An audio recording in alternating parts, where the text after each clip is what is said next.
The young man looked intently at his companion and asked what had happened to her. He smiled and asked if she was nervous. The young lady looked at him timidly but did not answer. The young lady came closer to him and timidly asked if nothing would happen after he chose her. He looked at her intently and said with a smile that he swears that he will definitely protect her. He smiled and asked her to be happy with him. He asked if she promised him this. The young lady smiled. She was very pleased to hear such a thing. She hoped that they would be happy together. One of the maids pushed the girl and she accidentally broke a plate. A moment later, the maid pushed the girl and she fell with a crash. The maids were making fun of the girl. The head maid entered the room and asked in bewilderment what had happened. The maids told the head maid that Agnes was to blame for everything. The head maid was furious as the girl was nothing but trouble. She came closer to her and looked at her with fury. The rest of the maids were watching everything that was happening intently. The maids on the side were mocking Agnes, and the girl in turn was trembling with fear and did not know what to answer. The head maid was furious. She looked at the girl and told her to go and clean immediately. Agnes sighed heavily and agreed with her. She was glad that she was not punished. The head maid looked at the girl with disdain and told her to clean up immediately. The head maid said with disdain that the young girl was lucky that the master had picked her up. Agnes ran down the corridor. In a hurry, she was in a lot of pain. Everyone said that she was empty. As a child, she lost all her memories. She walked wherever her eyes looked. She was on the verge of death, but she was picked up. The maid looked at Agnes and told her to help her clean the garden. The maid said that it was very cold outside today, and also asked if she still didn't feel the cold. Agnes said with a sad look that it was so her companion did not answer. The maids whispered behind her back and said that she looked like a doll. They said that she was a ghost doll with long hair. Agnes walked slowly about her business, lost in her thoughts, not noticing anything around her. But a moment later, she accidentally collided with the young lady. Agnes was in shock. The maids were laughing at Agnes on the sidelines. They were anticipating what would happen next, because they knew that Agnes would not have it easy now. Lady Carla looked at the maid with anger and fury. She did not understand how she dared to do something like that. A moment later, Agnes fell to the floor, tears in her eyes, screaming at the young lady that she was terribly sorry. Agnes was very scared because she knew that the lady might beat her again. Lady Carla came closer to her and asked if Agnes thought she would forgive her if she bowed before her. Lady Carla angrily kicked the maid in the face, causing Agnes to bleed. The lady shouted at the maid that she was a doll without memory, and it seemed that she had completely forgotten about good manners towards her mistress. The lady screamed at the maids that she was a dirty rat, and that her mere presence nearby was enough to dirty the mansion. Agnes, in turn, wanted it all to end quickly, but the young lady did not want to let her go like that. She took a bucket of water and said with a grin that she could help her wash herself while she poured cold water on the maid. The lady asked the maid if she thought she had become a little cleaner. Agnes, in turn, wanted everything to stop. She thanked the lady without raising her head. Lady Carla said angrily that she didn't even know how to cry, and that was simply disgusting. She said that as soon as her father gave her permission, she would throw her out that very minute. Agnes, in turn, was glad that she left. Agnes worked slowly outside. It was very hard and bad for her as she was wet and chilled. She felt cold and pain, but she knew she couldn't show it. She knew that the master had saved her and given her a job in his mansion. She didn't care that this place looked like hell. She knew she could withstand anything. Looking at the weather outside the window, the maids whispered and said that it looked like the night would be very cold. The maid looked at the head maid and said that Agnes was acting very strangely. The maid said that Agnes had been cleaning the garden and was soaking wet and freezing, but I said that the girl deserved it. The head maid told the maid to leave her as she didn't want anyone else to get infected. The head maid said she didn't care what happened to the girl who didn't even know where she came from. Agnes was shaking from cold and pain, asking him for someone to help her. Agnes found it difficult to breathe, but a moment later she saw a light reminding her of her past when she tried to reach out for help. She fell into the abyss and wondered when it happened.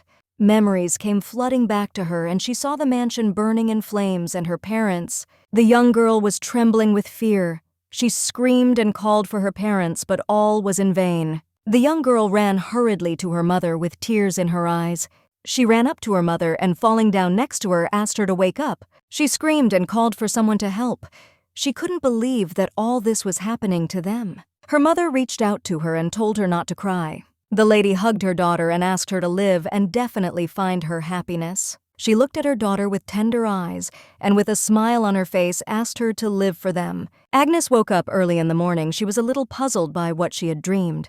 She noticed that she had overslept, but when she touched her head, she found that her temperature had dropped. She was glad that she was feeling better, but when she looked in the mirror, she saw that her eye color had changed. She was confused because she realized that she had seen red eyes in her dream. She didn't understand what it meant. Sometime later, the maids were whispering happily to each other. Looking out the window, they saw the Duke's carriage. They smiled and said that a messenger had arrived to see them. The maids were happily rejoicing and wondering whether their young lady would really be proposed to. They said that if everything went well, the Wilfrid family would be safe. Agnes overheard their conversation. She, in turn, was very happy that she already felt better. She was surprised because yesterday's scar on her cheek from the lady's blows had disappeared the next morning. She was confused and didn't understand what was going on at all. But a moment later, she remembered a strange dream. She didn't understand why she had it.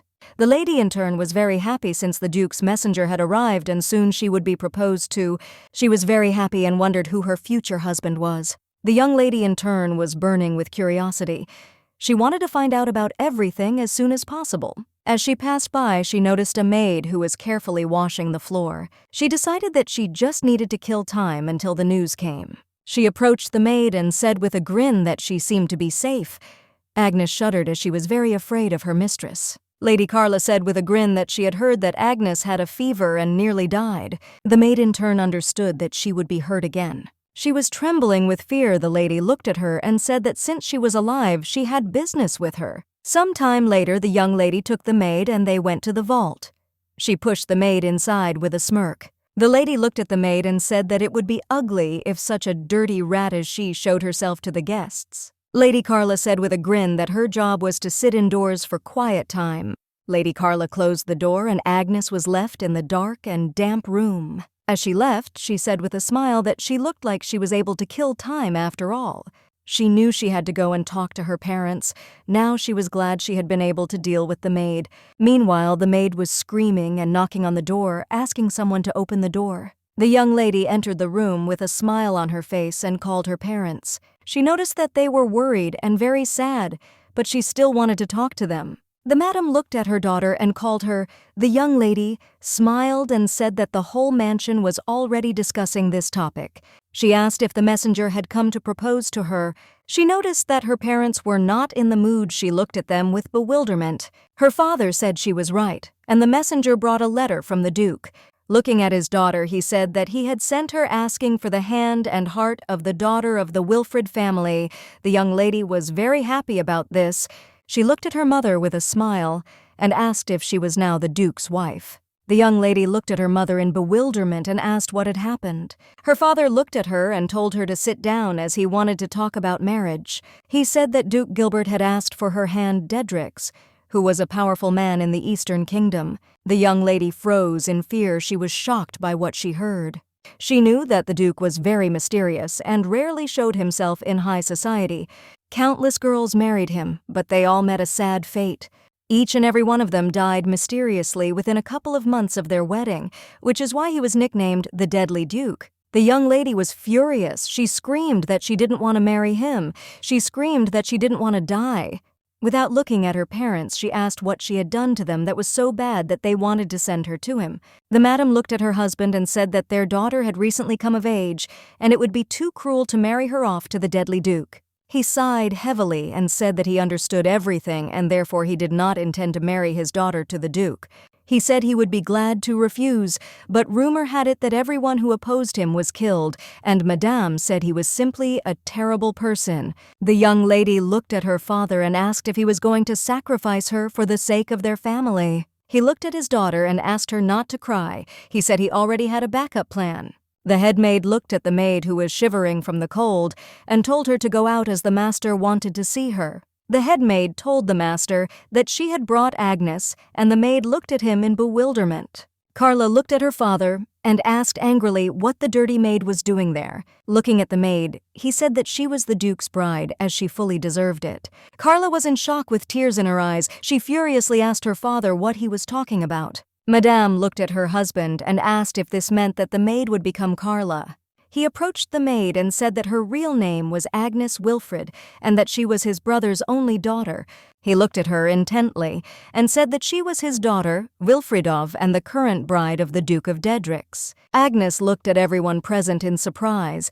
She was perplexed. She did not understand what they were talking about. Carla looked at her father with fury and asked if he was really saying that your maid had Wilfrid blood. The madam looked at the maid in surprise and said that she could not believe that she was her niece. The count smiled and said that she was now his daughter.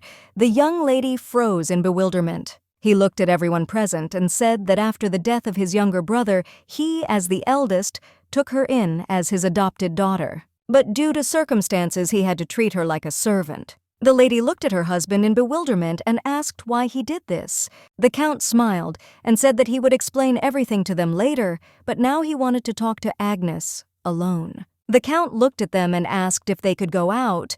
The young lady objected to her father. He looked at her with a stern gaze, and she became quiet as she was afraid of her father. He looked at them with fury and pointed to the door. He said that he hated it when his family did not listen to him. The lady looked at her daughter and gently said that it was time for them to go. Carla passed by Agnes and said furiously that she would never ever call her sister. Agnes was shocked and did not answer the young lady. He looked at Agnes intently and apologized for giving her this information like that. He looked at her and said that they needed to talk. Agnes looked at him intently and asked if he had really picked her up 7 years ago. She said that from then until now, she had been a servant in his house. He smiled and said that in order to protect her, he had to act this way. She looked at him in surprise and asked what he was talking about. He looked at the young lady with a hard, complaining look and said that her parents had been killed by someone. The young lady was shocked by what she heard and asked what he was talking about. Now she realized that her dream was not just a dream, but her memory. He looked at her and said with a soft smile that he had hidden her because otherwise they would have hunted her. She asked if he meant to say that he had made her a servant in order to hide her from the murderers, since she had lost her memory and could not remember who she had been before. He looked at her intently and said with a smile that she was absolutely right in her thinking. The count smiled and said that now the time had finally come for her to regain her true self. The count asked if she would marry the deadly duke instead of Carla, as only she could play that role. The young lady was shocked to hear that he wanted her to marry the deadly duke. She remembered how the maids discussed the duke and said that any daughter of a nobleman who became his bride met with a quick death. The young lady asked in shock if she would really marry the lady and meet her death there. He smiled, looking at his niece. He said that she was quite smart. The count stroked her head with a smile and said that it made him happy, and at the same time he called her a doll. He came closer to her and quietly said that it seemed that useless things were sometimes useful too. He looked at her and said that as a daughter of the Wilfrid family, she should be proud of herself and follow her parents. Agnes was shocked by what she heard. A moment later, the maid knocked on the door and said that the preparations were already completed. The man smiled as he looked at his niece and told her to back off and get ready for the wedding. He looked at the servants and said that Agnes must look worthy for the Duke's family. He looked at them intently and with a smile told them to immediately start making all the preparations. Sometime later, the maids were busily preparing Agnes for the celebration. Agnes looked at them timidly and said that she could wash herself. The head maid said angrily that they could do nothing since it was the master's order. She looked closely at the young lady and told her not to disturb them while they worked. The head maid said that what was required of her was to be a doll until the very end. Agnes looked at them intently but said nothing. She was bathed, her hair was brushed, and her makeup was applied, and she knew she had to put on a beautiful outfit. The head maid looked at her intently and said that dolls could be beautiful too, and from now on, no one in this house would call her a servant. The maids looked at the young lady and said that the carriage had arrived. The head maid looked at the young lady angrily and said goodbye. Sometime later, all the servants said goodbye to the young lady. As she walked towards the door, she noticed Lady Carla, who kept her angry gaze fixed on her. Carla looked at the young lady intently and said that just because she had changed on the outside, it wouldn't change what was inside her. She said with a grin that she was sure she would be killed in less than a day. Carla said that at least somewhere, the empty doll would be useful since it would die in her place, and she should take that as an honor. She smirked and told Agnes to show her respect a moment later. Agnes bowed to her. Carla was in shock. The man looked at his niece and said with a smile that she looked wonderful, and the Duke would be pleased with such a beautiful young lady. Agnes in turn did not answer and slowly continued to kick the carriage. The messenger looked intently at the young lady. The man looked at the messenger and said that as promised, he was giving away a daughter from his family and she would marry the Duke. The messenger looked intently at the young lady and asked for her hand. The young lady walked slowly towards the carriage. She knew that she would never return to this mansion again. Agnes knew that no matter the reason the master had cared for her for many years, she knew that she should be the doll until the very end. Turning around, she slowly approached the gentleman. He looked at her in surprise. A moment later, the young lady bowed to him and said goodbye. The man looked after her intently. He was very glad that everything turned out this way. The young lady in turn was trembling with fear. She knew that even if she was an empty doll, she was afraid. The butler looked at his master and said that the bride would arrive tomorrow. The butler said he had heard that the girl was the daughter of Earl Wilfred. The Duke was shocked and wondered if he had learned nothing. He did not understand why he hated him so much. He sighed heavily and said that it did not matter who came to him since any of his brides would soon die. Agnes and her sweet friend were having fun in a flower meadow, and the young man asked if she could stay. The young lady sighed heavily and said that she had the same strength as her mother. She said that until she can use it, she is not allowed to be around people. She smiled, looking at her friend, and said that for this reason she spends all her time in the mansion. Agnes said she spends time with her parents and maids. She sighed heavily and said that she sometimes got bored. The young man looked at her intently and asked if she really wanted to go somewhere far from home. The young lady in turn smiled and said that she wanted to travel. She said that she had read about it in books, and it was written there that there were many beautiful and wonderful things in cities. She said that she definitely wanted to see the mountains and lakes because she liked all of it. The young man smiled and said that he would definitely go with her. She looked at him in surprise and asked if he was sure about this. She said that her mother always told her that the streets in the city were very scary, and the young man said that he would definitely protect her from danger. She looked at him in surprise and asked if it was true, as she did not expect to hear such a thing. He smiled and said that it was true, and he made her a promise. He said that he would always protect her. He smiled and said that he wanted her smile to always remain with him. He smiled and asked why they couldn't stay together forever. The young lady in turn smiled and said that she agreed. The young lady woke up in the carriage. She sighed heavily but was glad that she had a good dream. The man looked at the young lady and said that they were almost there. Agnes looked out the window, amazed by the beauty around her. She remembered the Count who had said with a smirk on his face that she would marry the deadly Duke. She remembered how he told her that she would definitely die in a couple of months. The lady was amazed as she had completely forgotten about it. The man looked at her in surprise and asked if something was bothering her. Agnes looked at the man intently and asked what kind of person the Duke was. The man sighed heavily and, hesitating, said that the Duke was a wonderful but terrible gentleman. He said that the Duke usually does not show emotions and does not hesitate to use various dirty methods to protect his possessions. He said that the Duke would mercilessly kill anyone who dared to harm him. The young lady was stunned. She understood that he would certainly kill her too. She was very scared. A moment later, the man looking at the young lady said that they had already arrived. He looked at her and welcomed her to the Dedricks' estate. The butler looked intently at the young lady and greeted her. The butler bowed and said that the gentleman was waiting for her in the living room. The butler informed his master that the young lady had arrived.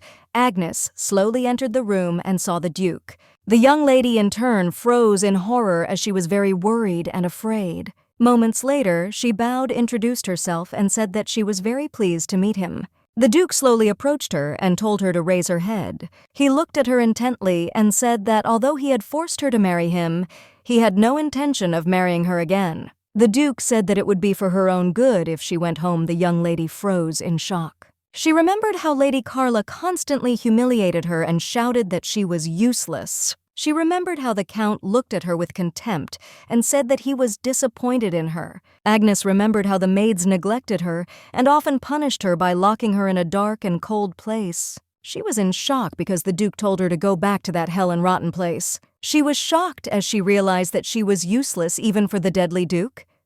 Agnes said, looking at the Duke, that she did not want to go back. She looked at him intently and said that she had already left her family and had no place to return to.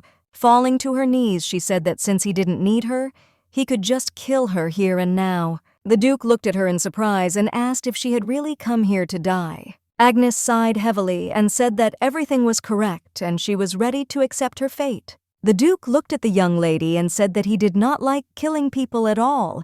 She was surprised by such a statement. Looking at the young lady, the Duke said that if she had nowhere to go, he would think of a way to help her with it. The Duke said that she could stay in the mansion until then. He looked at her intently and asked if she agreed. The young lady was surprised and said that, of course, she agreed. The Duke looked at the butler and told him to take care of their guest. The young lady, in turn, was very glad that she remained alive. The Duke looked at the butler and, sighing heavily, said that he had already told him several times that he was not going to marry. The butler, puzzled, told the gentleman that he needed to do this as soon as possible. The Duke said that he would live as he wished, and besides, he was more interested in protecting his territory and interests. The Duke remembered the young lady at their first meeting. He noticed that her hands were rough and rough.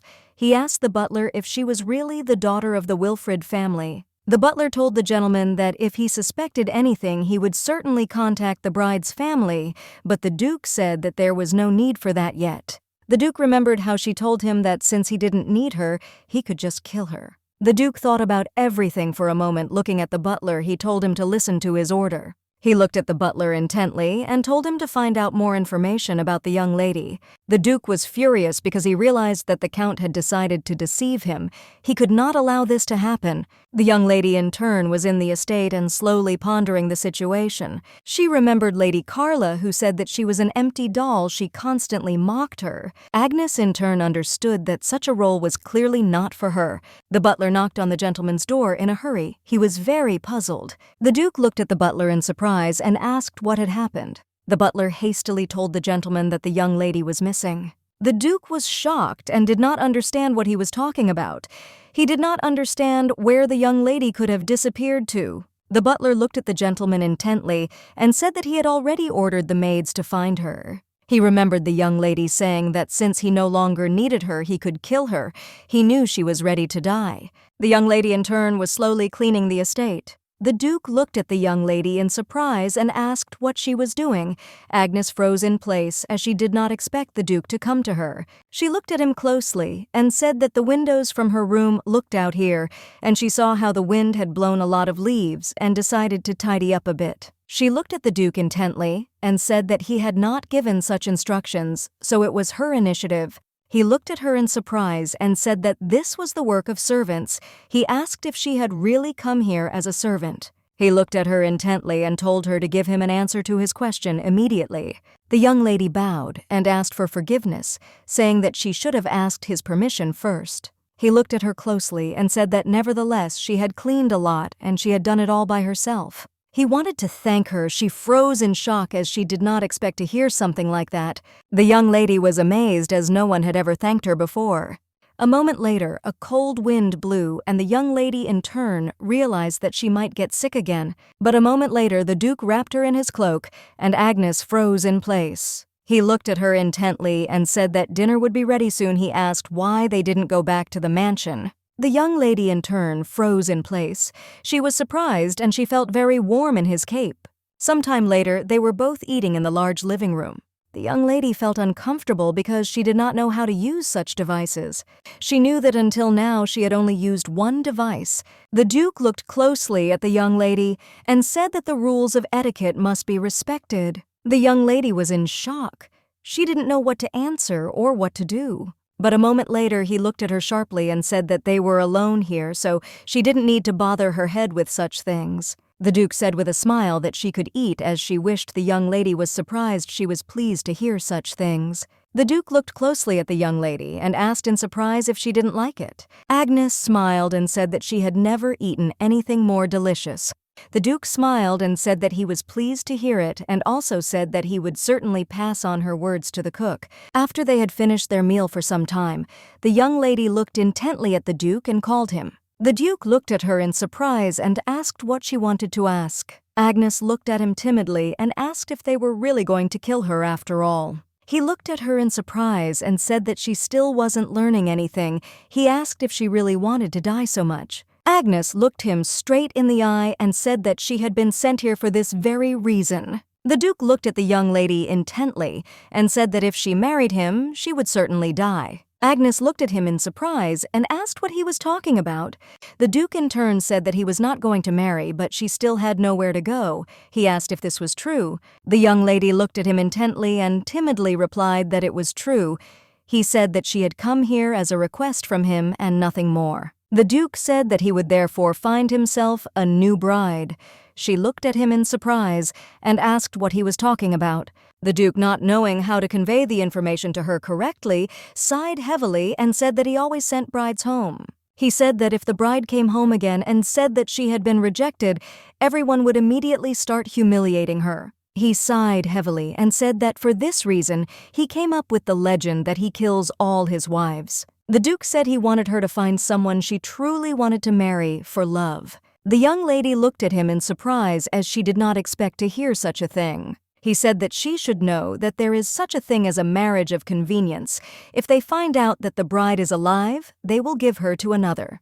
He said that this is why brides usually chose travelers or merchants as husbands, married them and left for distant lands. He said that they could live freely there. He smiled and said that in any case it was much better than them going back home.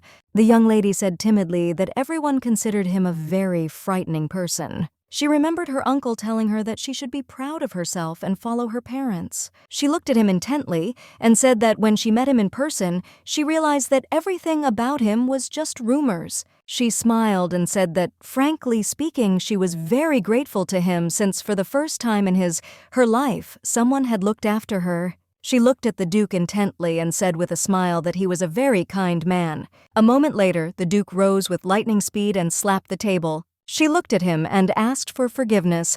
She said that she did not mean to offend him at all. The Duke looked at her intently and said that she was only his guest and neither he nor his servants would harm her.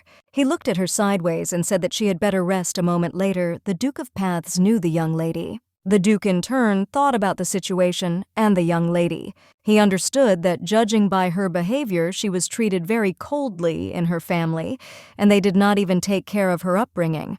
He was puzzled that the young lady did not even know how to use the utensils.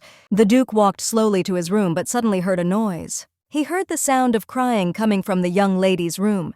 He knocked, but there was no answer. A moment later, he asked for forgiveness and entered the room. He looked at the young lady in surprise and asked if everything was okay with her. He saw that she was crying and asking for help. The Duke was angry. The young lady in turn slept quietly, and she again had the same dream in which she saw her dead parents. A moment later, she moved, and was already in a tattered dress. She saw the gentleman. She saw how everyone was making fun of her and saying that she was emotionless and terrifying to everyone. They said that she was like a doll. Agnes asked for help a moment later. She woke up to see the Duke, who was anxiously asking if she was okay. The young lady looked at him in surprise with tears in her eyes. The Duke asked her forgiveness for entering the room without her permission. He said that he was passing by and heard her crying since she did not answer him. He decided to go in. The young lady looked at him in surprise and a moment later noticed that she had been crying. The Duke looked at her intently and asked if she had had a nightmare. With tears in her eyes, she said that she had dreamed of memories from her childhood. She said that unfortunately she could only watch, so she cried. The Duke sighed heavily and said that it seemed like she had been through a lot. The young lady looked timidly at the Duke and said that she did not know because she had lost her memories. The Duke slowly lit a candle and poured water into a glass. He wanted to calm Agnes down a little and talk to her. The Duke presented the glass to the young lady. Agnes thanked him timidly. The Duke looked at her closely and asked if she could tell him more about her loss of memories. She said it happened 8 years ago and the gentleman picked her up. She said that she didn't remember anything until that moment. The Duke looked at her in surprise and asked if it really meant that she was adopted. The young lady sighed heavily and said that it was true, but she still had the blood of the Wilfred family running through her and she only found out about it yesterday. The Duke looked at the young lady with surprise and bewilderment. Agnes knew she should have told him about this earlier. She knew that she couldn't deceive him anyway, and had to tell him everything. She said that she had been working as a maid all this time. The young lady knew that he was probably angry with her because no one would like a servant to become a bride. He looked at her intently and said that she had not had a very good life. The young lady looked at him in surprise. He came closer to her and asked if it had been hard for her to work since childhood. The young lady looked at him in surprise and said that she did not know, as she was unable to express feelings and emotions due to memory loss. Agnes said that she was an empty doll. The Duke looked at her in surprise and asked what she was talking about. Agnes looked at him intently and said that she was a creepy doll with no emotions and that everyone had told her so before. Agnes looked at the Duke intently and said that she knew it was true. The Duke looked at her in shock. She sighed heavily and said that she was finally able to be of use to the Wilfred family. The Duke asked, taken aback, if that was the reason she said she could calmly accept death. Without any emotion, the young lady looked at the Duke and said that she must act like a doll until the very end, and that was her master's order. The Duke was furious. He looked at the young lady and shouted at her to stop saying such things. He came closer to her and called her. The young lady looked at him in surprise. The Duke said she was not a doll at all, said she was standing outside shivering with cold, having nightmares and crying. He said that she, like any other ordinary person, can also feel compassion and emotions. The Duke said that she had simply been alone all this time. Agnes froze in place. She was surprised. She looked timidly at the Duke and asked if this meant that she was alive. The Duke sighed heavily and said that of course it was. He looked at her intently and said that he would not let her die and that she must live on. He asked if there was anything she would like to do. He wanted to help her. The young lady sighed heavily and said that she would like to know more about herself. The Duke smiled and said that he would certainly help her with this. Agnes was glad. The young lady in turn was surprised that he decided to help her, but still thanked him with a smile. The maid looked at the young lady and said with a smile that the outfit suited her very well. Agnes was surprised as she did not expect such a result. She thanked the maid with a smile on her face for her help. The maid smiled, looking at the mistress, and said that she had addressed her informally and also asked for help if she needed anything. The Duke in turn sat and waited for the young lady and, in the meantime, slowly examined and studied the documents. A moment later, the young lady entered the dining room and greeted the Duke and also apologized for the previous evening. The Duke looked at her and said that it was he who burst into her room. He asked why she was apologizing. She looked at him in surprise and apologized again. A moment later, she also thanked him for talking to her yesterday. The Duke looked at the young lady with a gaze and said with a smile that she was very beautiful. The young lady was surprised. The Duke said that she had no knowledge of the life and conduct of nobles, even if she were considered a bride. He looked at her and said that it was clearly not going to be easy for her. The young lady was scared. She didn't know what to do. The Duke said that she had absolutely no memories of her childhood and that there could be problems with that too, like yesterday. The young lady froze in place. She was very worried and did not know what to do in this situation. The Duke said he wasn't yelling at her and she could relax. He said she looked like he was scolding her. He looked at her intently and said that he had only stated dry facts about her. The Duke looked at her intently and asked if she would like to live in the estate. The young lady looked at the Duke intently. She was surprised. The Duke said that she would learn everything until she found a good husband. Naturally, he would help her regain all her lost memories. He looked at her, asked what she would tell us, gave her an offer. Agnes timidly said that if he did not mind, then she would like to stay here. The Duke looked at her closely and said with a smile that it seemed they had made up their minds. The butler said that Ubal Wilfred lost his brother and his wife 8 years ago, and he found and adopted the little lady. The Duke asked if there were any documents describing her parents and the reasons for their death. The butler looked at the Duke intently and said that there was no information in the official documents. The Duke asked if someone was deliberately hiding information, and the butler sighed heavily and said that it seemed that way. The butler asked the gentleman if he really liked the young lady. The Duke said that he did not intend to marry. The Duke said that he had sworn that he would marry only the one, even if it took him his whole life to find her. The butler looked at his master in surprise. The Duke asked what he and the teacher had to offer the young lady. The Duke looked closely at the butler and asked if he had found anyone. The butler, looking at the gentleman, asked, "What about the daughter of Viscount Fuchs?" The butler told the gentleman that they owed him something. The Duke sighed heavily and agreed with the butler. He told him to send them a letter. At the same time, at the Viscount's estate, the young lady was rejoicing that her time had finally come. She knew that after all the Duke's brides before this were just fakes because she was the real one, his bride. The Duke looked at the young lady and introduced her new teacher. He said that the lady's name was Mia Fuchs and she was the daughter of a Viscount.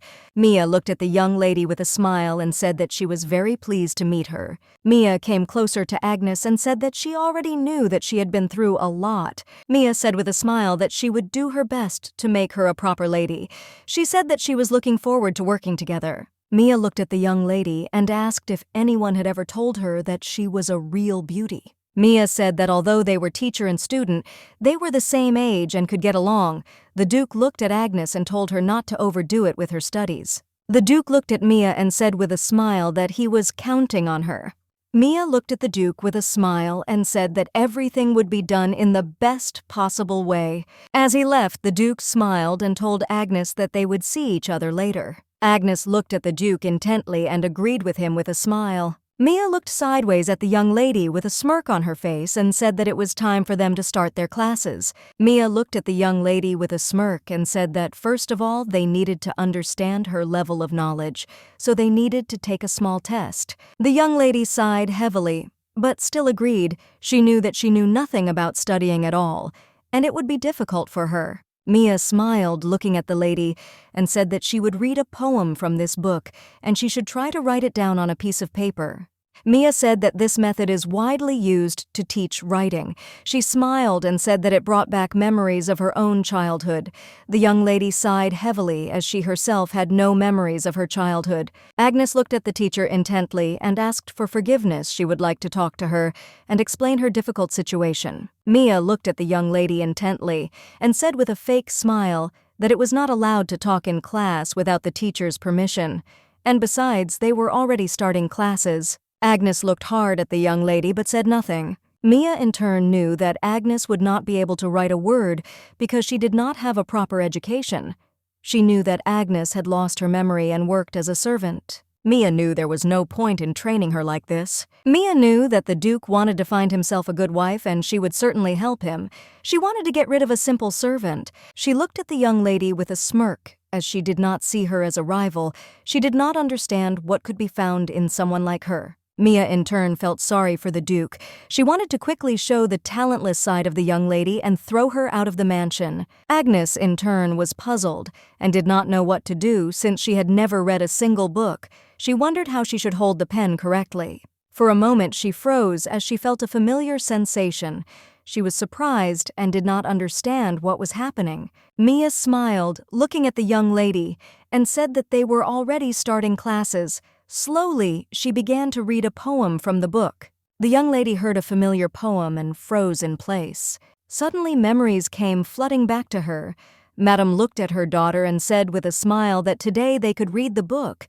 She said that it was a wonderful story about a prince and princess who fell in love with each other. Agnes wanted to meet the same prince. She was surprised because these words were in her dream. The madam smiled, looking at her daughter, and said that she hoped that her daughter would one day be able to find her wonderful prince.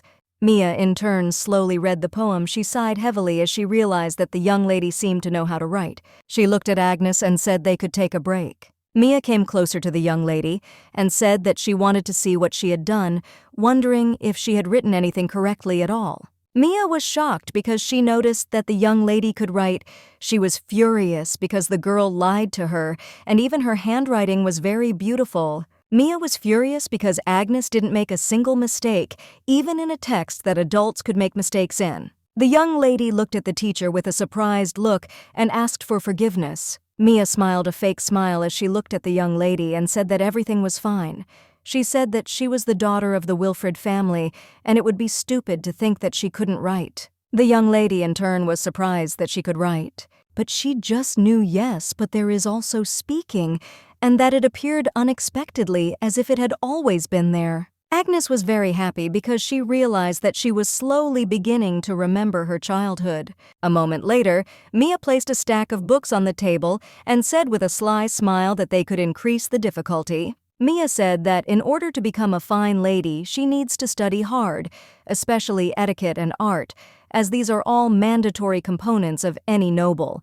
Mia said that she will not give her any slack, even though she lost her memory. Mia looked at Agnes with a smile and told her to do all this quickly and find herself a wonderful new husband. Mia said that she did not want the Duke to constantly worry about her. The young lady looked at the teacher in surprise and timidly said that she would try.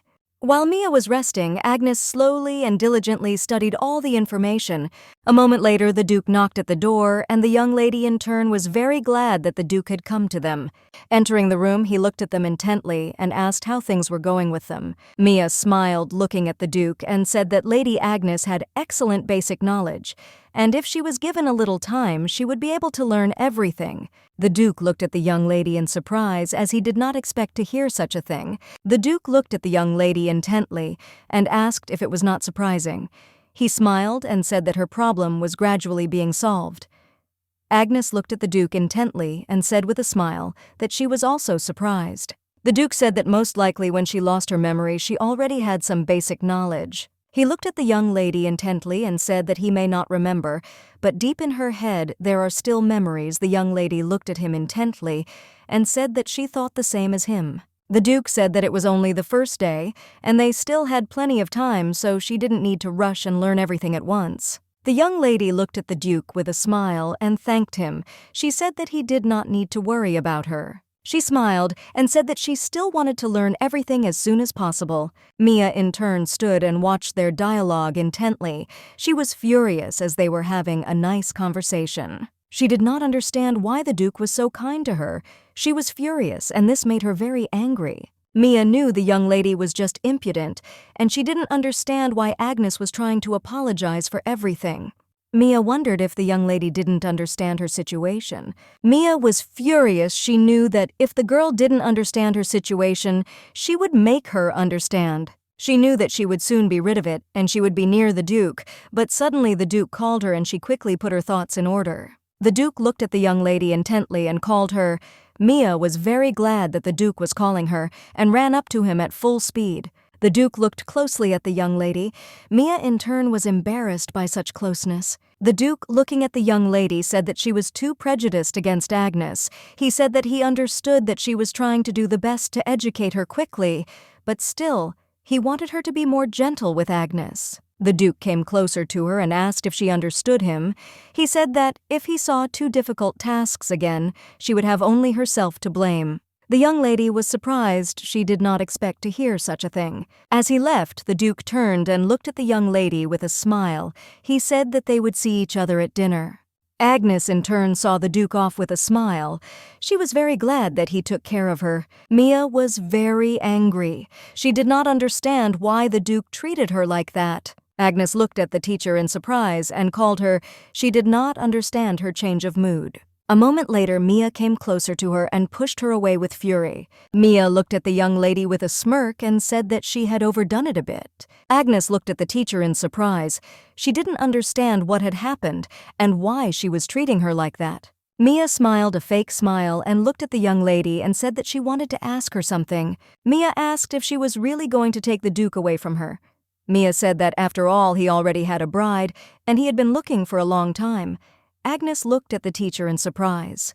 Mia smiled and said that he had promised his bride when he was little that he would marry her. Mia looked at Agnes and asked who she thought that person was. Mia looked at the young lady intently and asked if she didn't know. A moment later, Mia looked at the young lady with embarrassment and said that it was her. Mia said that Gil didn't remember her. She looked at the young lady with fury and said that if she thought she could take him away from her, then she was sorely mistaken. Mia glared at the young lady and told her to stop acting like she didn't understand anything. Mia walked closer to the young lady who was sitting on the floor, and looking at her in surprise, Mia told her to get away from her Duke. The maid was slowly preparing the young lady for the exit. She was in a good mood as she enjoyed communicating with Agnes. A moment later, the maid was taken aback. She looked at the young lady in surprise and asked where she got the bruises. Agnes hesitated and looked at the maid in surprise. She covered the bruises so that no one would see them. Agnes timidly said that she had just fallen, and in any case it didn't hurt anymore, which meant everything was fine. But in fact, the injury was inflicted on her by the teacher who constantly punished the young lady. The maid looked at the young lady intently and asked excitedly what this Lady Mia had done to her. After this question, the young lady shuddered but did not answer. The maid looked at the young lady intently and said that Lady Mia said that in order to concentrate on their lessons, they were forbidden to even go near that room. The maid looked at the young lady with a puzzled expression and said that she was very worried about her because she saw her sad look when she was next to the teacher. The maid looked closely at the young lady and said that if anything like that happened to her, she was obliged to report everything to the master. Agnes sighed heavily and said that there was no need for that, since she had simply fallen, and that was all. She looked at the maid and asked her not to say anything to the Duke about her injuries. Agnes said that she did not want to get into trouble because of her. Later the maid wanted to object, but the young lady did not allow her to do so. Agnes said that besides, Lady Mia was very important to the Duke. The maid looked at the young lady in surprise, as she did not expect to hear such a thing. She did not understand what was being discussed. The maid looked at her watch and told the young lady that classes were about to start. As Agnes left the room, she looked closely at the maid and thanked her with a smile for all the kindness she had shown her. The maid was shocked and confused. She did not expect to hear something like that. Agnes in turn knew that compared to her previous family's home, this was much better. She remembered the Duke telling her that she was not a doll at all. She knew that she was no longer an empty doll. She was glad that the Duke had supported her then and said such pleasant words to her. Agnes knew that now everything was different. The young lady entered the classroom and greeted her teacher with a smile. She looked at her intently and said that she was looking forward to their lesson. Mia looked at the young lady in surprise, but still greeted her with a fake smile. She came closer to her and said that when Agnes was so serious about her studies, she even began to glow with happiness. Mia grabbed the young lady's arm where she had been injured. Agnes frowned as she was in a lot of pain. Mia looked at the young lady with fury and said that she couldn't believe that Agnes had kept quiet about the beatings. Mia asked if Agnes was trying to be a pretty girl for everyone. Mia said, with fury, that she should understand that there was no point in this. Mia pressed even harder on the arm where the injuries were, and with a smirk on her face asked the young lady if it hurt, asked Agnes if she had changed her mind and wanted to leave the mansion. Agnes, gathering her courage, said that she would never do such a thing. Agnes looked at her teacher and asked why she was so eager to throw her out of the estate. The young lady looked at Agnes with a smirk and said that she had serious statements. She said she was just trying to show that she didn't belong there. Agnes looked at her teacher in surprise and bewilderment. Mia said that she also had to marry a stranger and die at his hands. Mia looked at Agnes intently and said that her family would never see her again. She asked with a smirk if that wasn't sad. Mia said that while it was not too late, she could go home. She looked closely at the young lady and asked if Agnes understood what she was talking about now. Agnes looked at her teacher and said that although she said so, she still had no home to return to. Mia was stunned by this statement. She did not expect to hear something like that. But a moment later, she said that nothing could be done about it. Mia looked at the young lady closely and said with a smirk that they needed to study, and today she would learn to play the piano. Mia looked at the young lady and, pointing to the notes, told her to try to play this melody. Agnes was puzzled. Since this was her first game, she understood that there would be punishment here. She understood that although she could already read the notes, she still would not be able to play as she should. From the very first minutes the young lady made a mistake. Mia angrily said that she was playing incorrectly and hit her on the hands. The young lady froze for a moment. Mia looked at Agnes with fury and contempt and asked why she stopped. Mia told the young lady to continue playing. The young lady in turn did not answer and continued her game. She made mistakes several times, and each time the teacher punished her, she hit her on the hands. Mia looked at the young lady with a smirk and told her to start all over again. After that, the young lady made a few more mistakes and again got her punishment. Mia looked at her with a smirk and said that she was very bad at the game, and she was already starting to worry about her.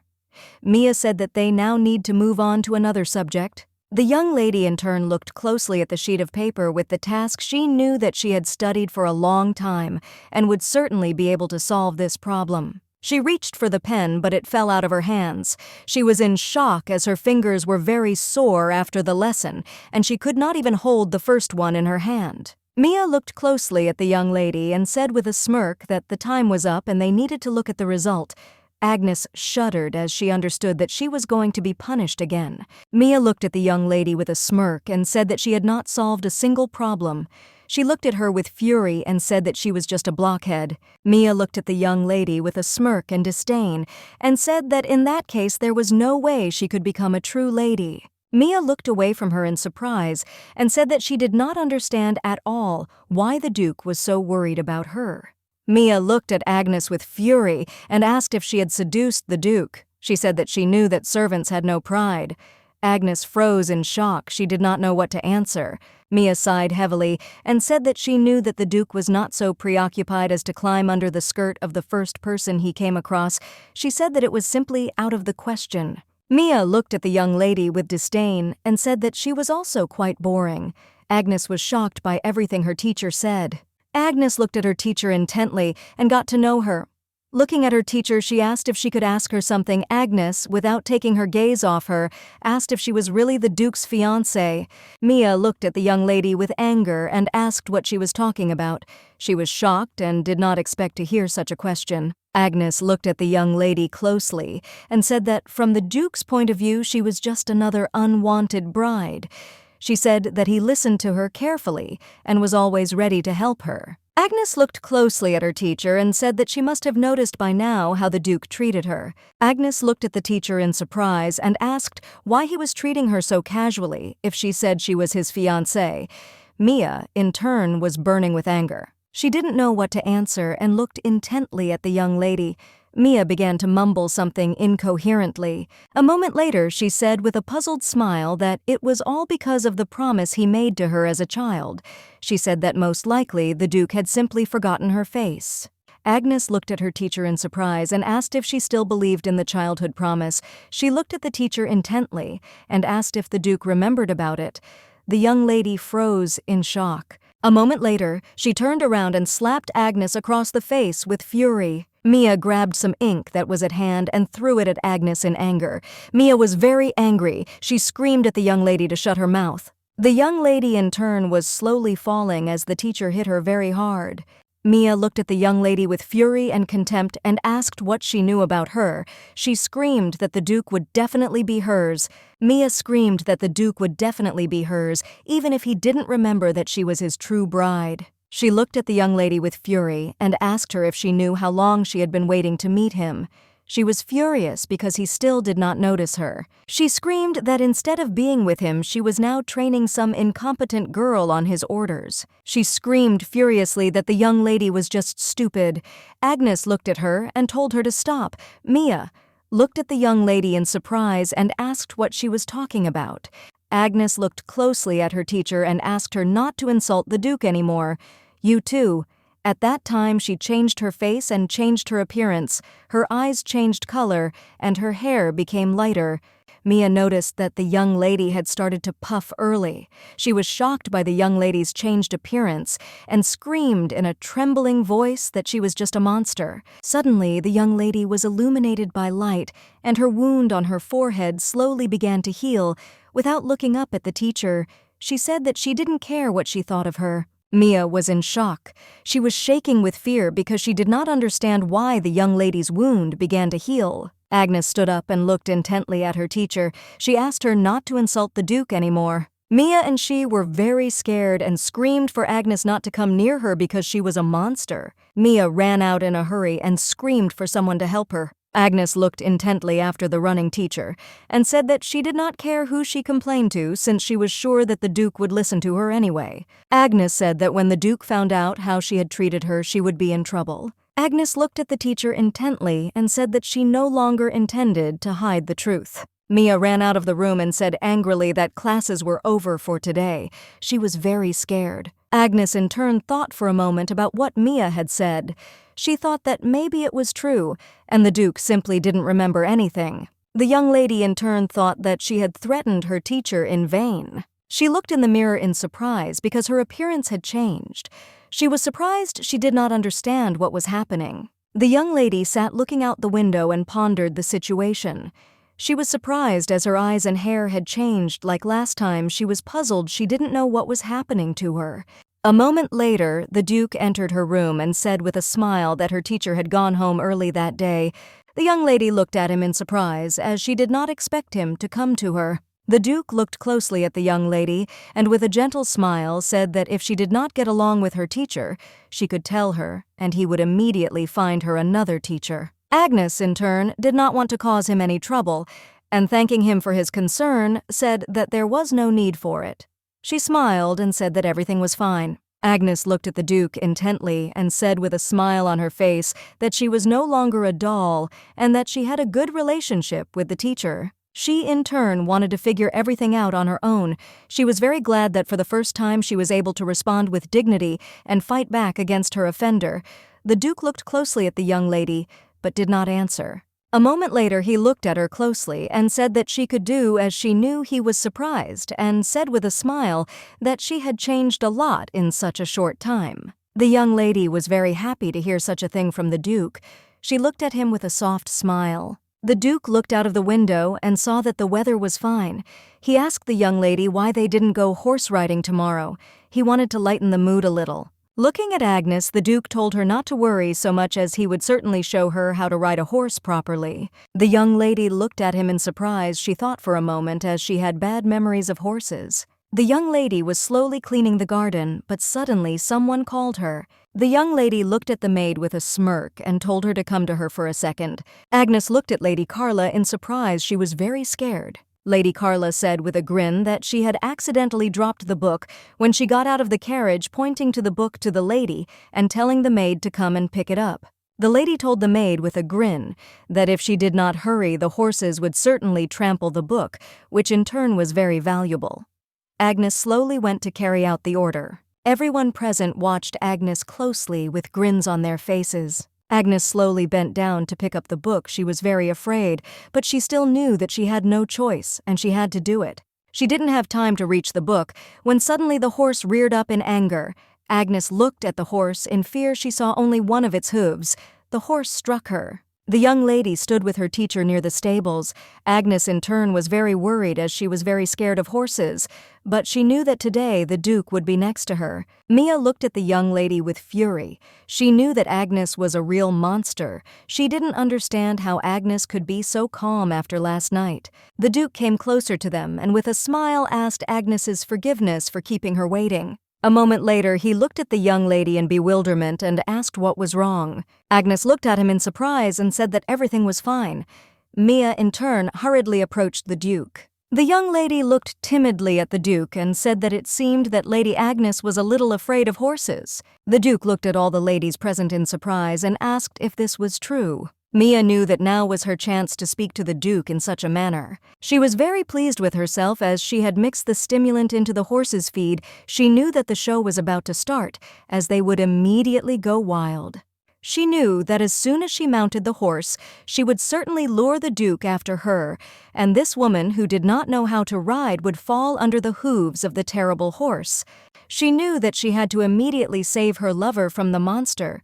She knew that when the Duke learned the whole truth about the young lady, he would immediately get rid of her. Agnes said timidly that long ago she had been forced to pick something up from under a horse's hooves and had hit it. The Duke was shocked. He sighed heavily and said that it was very good that she survived and that she was lucky in this situation. He looked at her closely and said that horses should not be approached from behind. The Duke said that the horse simply sensed danger and was reflexively trying to protect itself. He looked at the young lady and said with a smile that the horse acted instinctively and did not intentionally hurt her. The young lady looked at the Duke intently and said that she knew the horse was innocent, but she was still a little afraid of them. The Duke looked closely at the young lady and asked with a puzzled smile if they would go for a ride today. He came closer to her and said with a smile that he was not even telling her that he smiled, and said that he would certainly do everything in his power to make her stop being afraid of horses. The young lady was very surprised, but also glad that he cared about her. The Duke looked at the horse and said with a smile that he would like to introduce his friend to her. He smiled and said that his name was Sieg. The Duke looked at the young lady and said with a smile that she could touch him as he was not dangerous. The young lady agreed. She was very worried and trembled with fear. The Duke came closer to her and hugged her tenderly. He told her to calm down and not worry because he was next to her. The Duke smiled and said that if she was worried, the horse would sense it and start too.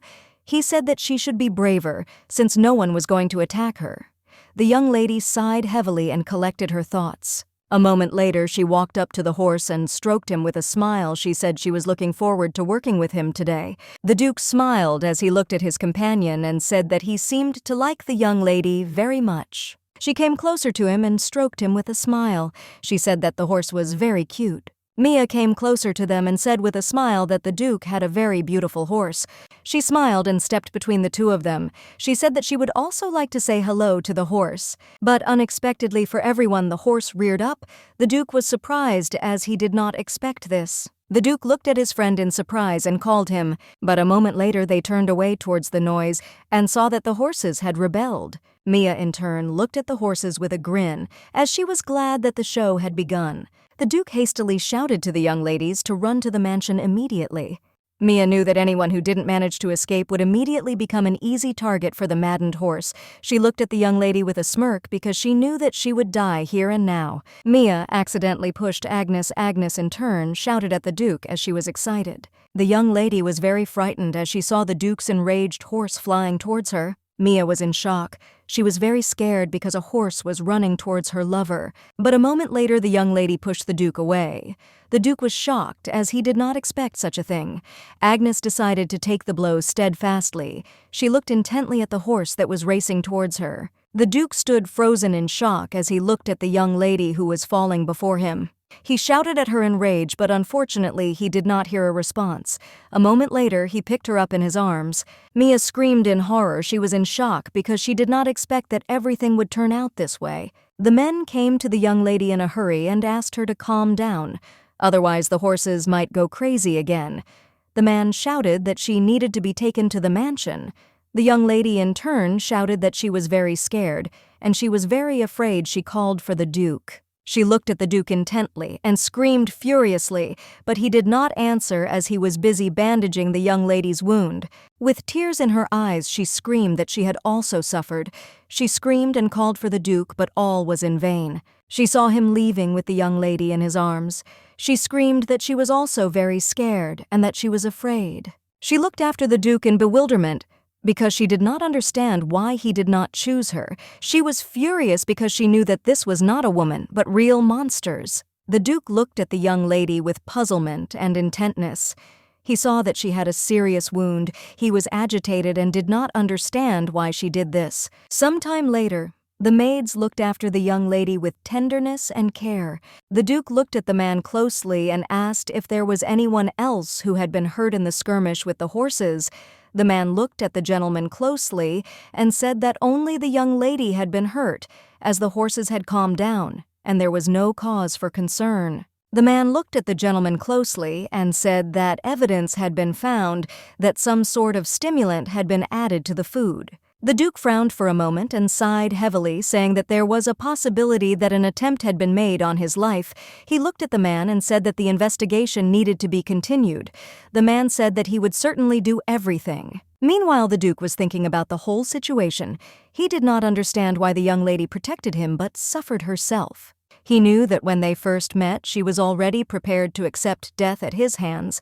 At that moment, this situation amused him greatly.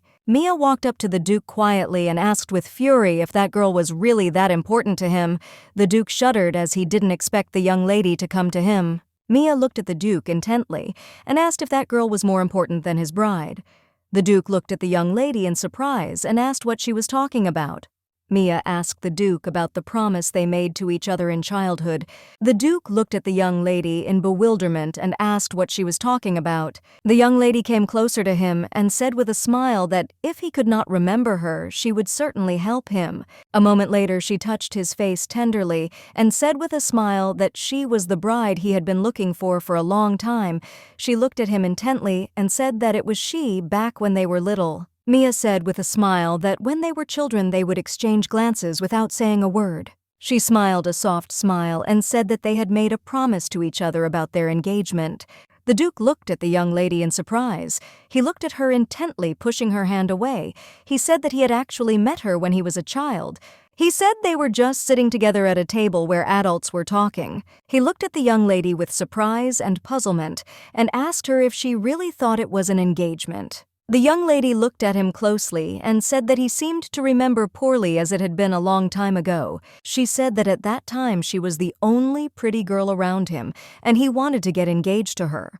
The Duke looked at her with fury and said that she was talking complete nonsense. The young lady froze in place with a smile on her face. She was shocked by such a statement as she did not expect to hear something like that. The Duke looked closely at the young lady and said calmly that his bride had distinctive features that could not be forgotten. He looked at the young lady intently and said with fury that it was definitely not her.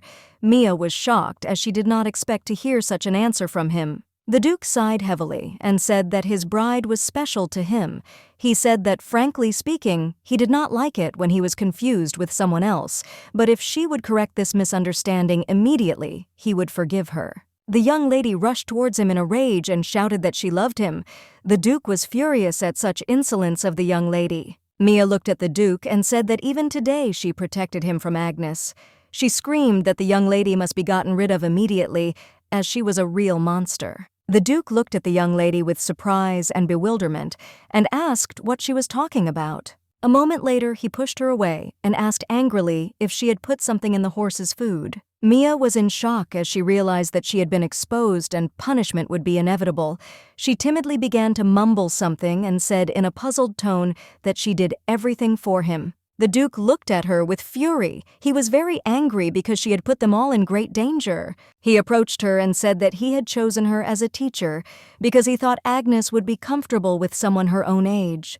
He said he thought it would be a good incentive for the young lady to study harder. Mia, in turn, was trembling with fear. She was very scared since a terrible and threatening aura emanated from the Duke. The Duke looked at the young lady with fury and said that he was wrong, and his decision had only put the young lady in danger. He looked at her with fury and said that he should have thrown her out of the estate much earlier. Mia froze in shock. She did not believe that the Duke said something like that to her. She knew that she was the daughter of an aristocrat, and she had very good manners, unlike that servant who could easily be replaced. She knew that she was much more important than some worthless monster. She knew that this was very strange and completely unhealthy. She thought that most likely the Duke was disgraced by the fact that his horse had gone mad, and for this reason, he immediately thought of her. She knew that everything was already special for him. She turned around, puzzled, and asked the Duke what was going on. The young lady was surprised and puzzled as she saw the Duke standing surrounded by his servants. The Duke looked at her with rage and said that she was a criminal who had attempted his life.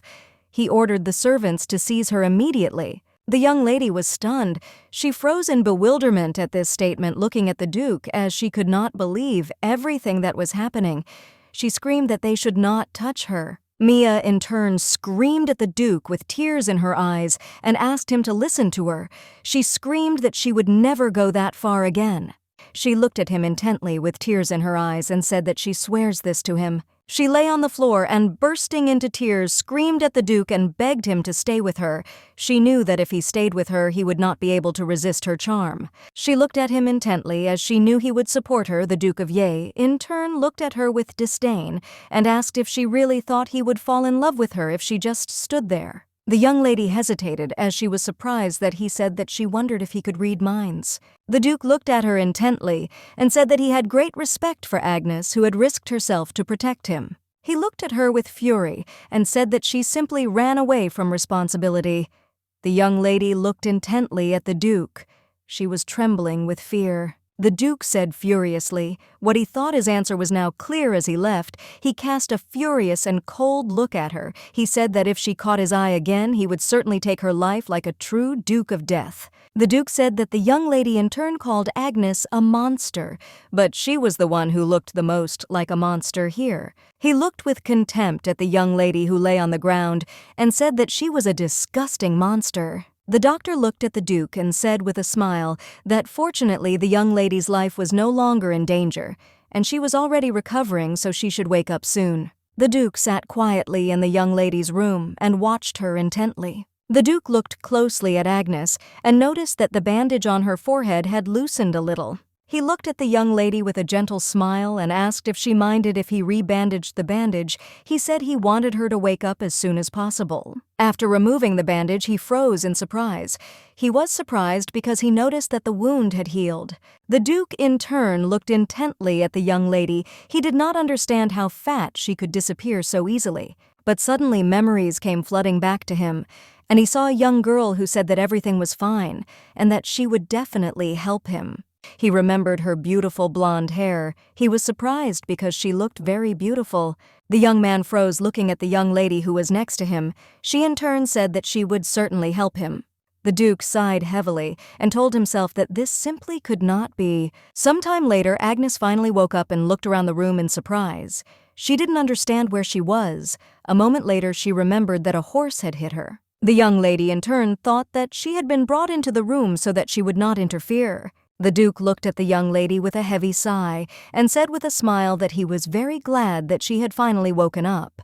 The young lady looked at the Duke in surprise as she did not expect to see him. The Duke of Raw looked at her with fury and said that he absolutely had to tell her something. She was surprised and looked at him intently. As she was very worried, Agnes saw that he was very angry. She did not understand what exactly had upset him. The Duke looked at the young lady intently and said that jumping in front of an angry horse was suicide.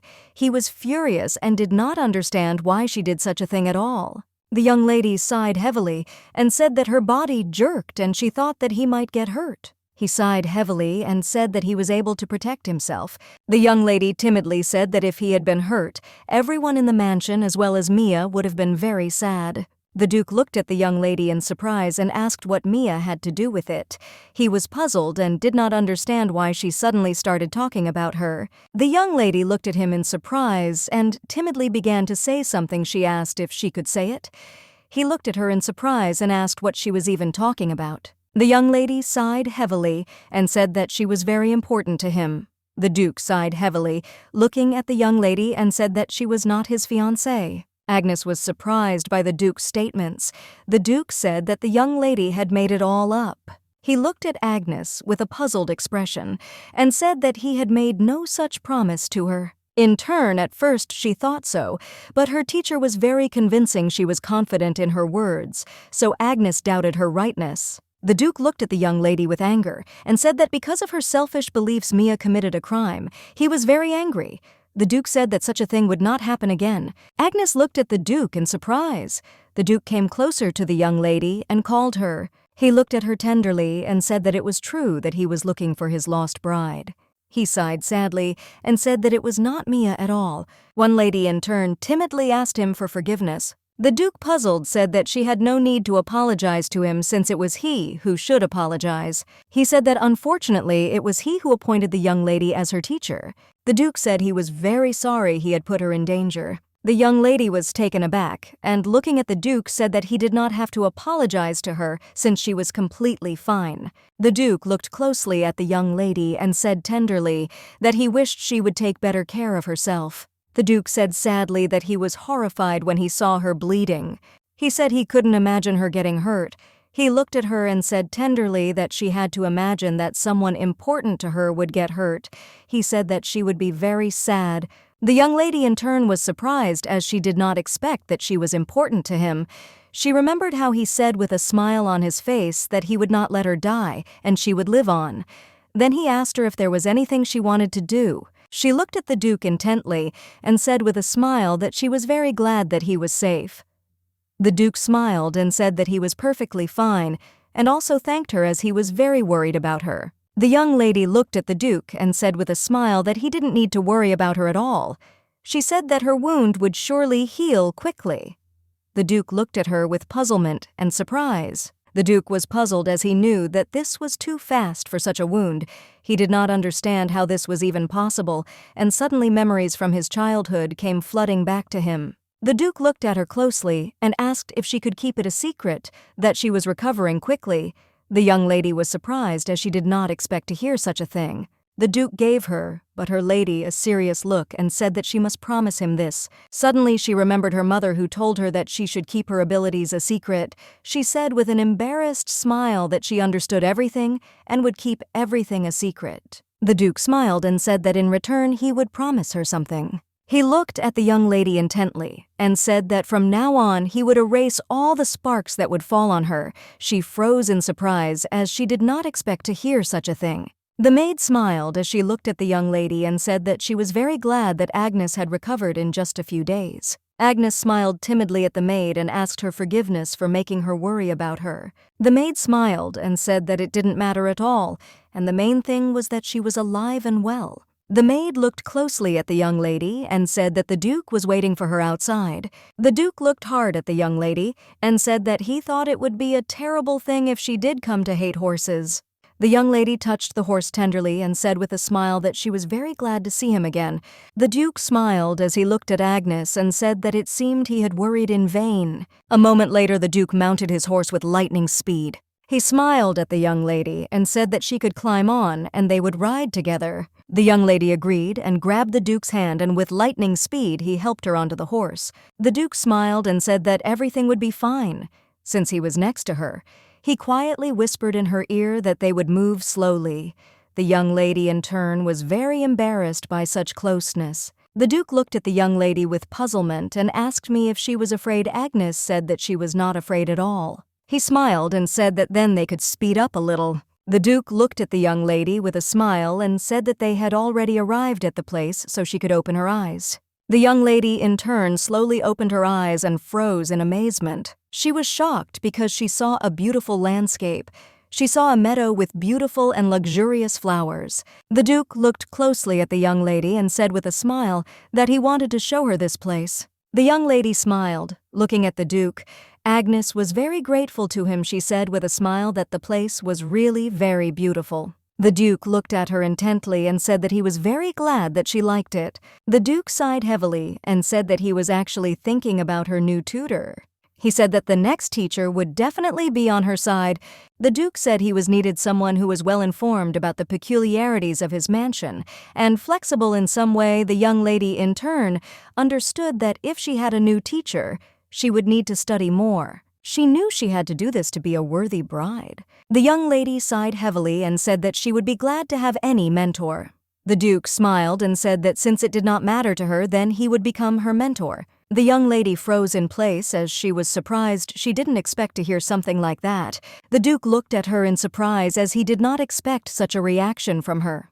Gilbert looked at her closely and asked if she really did not want him to be her teacher since she frowned so much. The young lady was surprised. She said that everything was not like that at all, and she was very glad. The Duke in turn was shocked. Agnes was shocked as she realized that she had said this without much confidence. She looked at the Duke with embarrassment. The young lady looked at the Duke intently and thanked him. The Duke smiled as he looked at his companion and said with a smile that she had no need to thank him. A moment later, as they were strolling leisurely, the young lady gazed at the beautiful scenery of the area and told the Duke that she was very happy here. Agnes looked at the Duke and said that she was very grateful to everyone for their kindness to her, although it made her wary. Agnes said she still wondered if it was possible to be so generous to her. The Duke looked at the young lady closely and said that she deserved to be happy. He said with a smile on his face that they all wanted her to smile too. The young lady was surprised, as she did not expect to hear such a thing. She was grateful to him for such pleasant words. The Duke looked away timidly and said that it would be better for her to call him by his first name, since he was not very comfortable when she addressed him by his status. The young lady looked at him intently and thanked him with a smile and also called him by name. The servant looked at his master intently and said that Agnes was supposed to die when she married the Duke of Death, but she was still alive. The Count said with a grin on his face that everything was going according to plan. The servant looked at the Count with puzzlement and asked if he was not surprised. The Count said with a grin on his face that he had waited 10 years, but unfortunately she never woke up. The Count said that the proposal of marriage came just in time, and for this reason he sent her to the Duke of Death. He wanted her to enjoy this calm while she could. The Duke looked at the delicate flower and said with a smile on his face that this blue flower was called Irene. He looked at the flowers puzzledly and said that he was not sure about those red flowers, since they still looked like purple ones. The young lady looked closely at the flowers and said with a smile that they were sepiora, both red and purple. The Duke looked at the young lady closely and said with a smile that she seemed to know a lot. He asked if she had read it in an encyclopedia. She looked at the Duke in surprise and said that this was not so, but in turn wondered how she knew such information. The young lady froze in surprise as memories came flooding back to her. She saw a little girl who took her hand and told her to follow her. She froze in place as she saw that the girl had led her to her own mother. She was puzzled because she remembered this dream which she had seen many times. The girl looked at her intently and said that this was not just a dream, but her true memories from childhood. The girl looked at her and told her to remember her. She told her to remember everything. A moment later, Agnes saw the girl rushing towards her mother, screaming and crying, calling for her parents. She screamed with tears in her eyes and asked someone to help her. She wanted her parents to save her. The madam took her daughter and hugged her tightly. She told her daughter not to cry.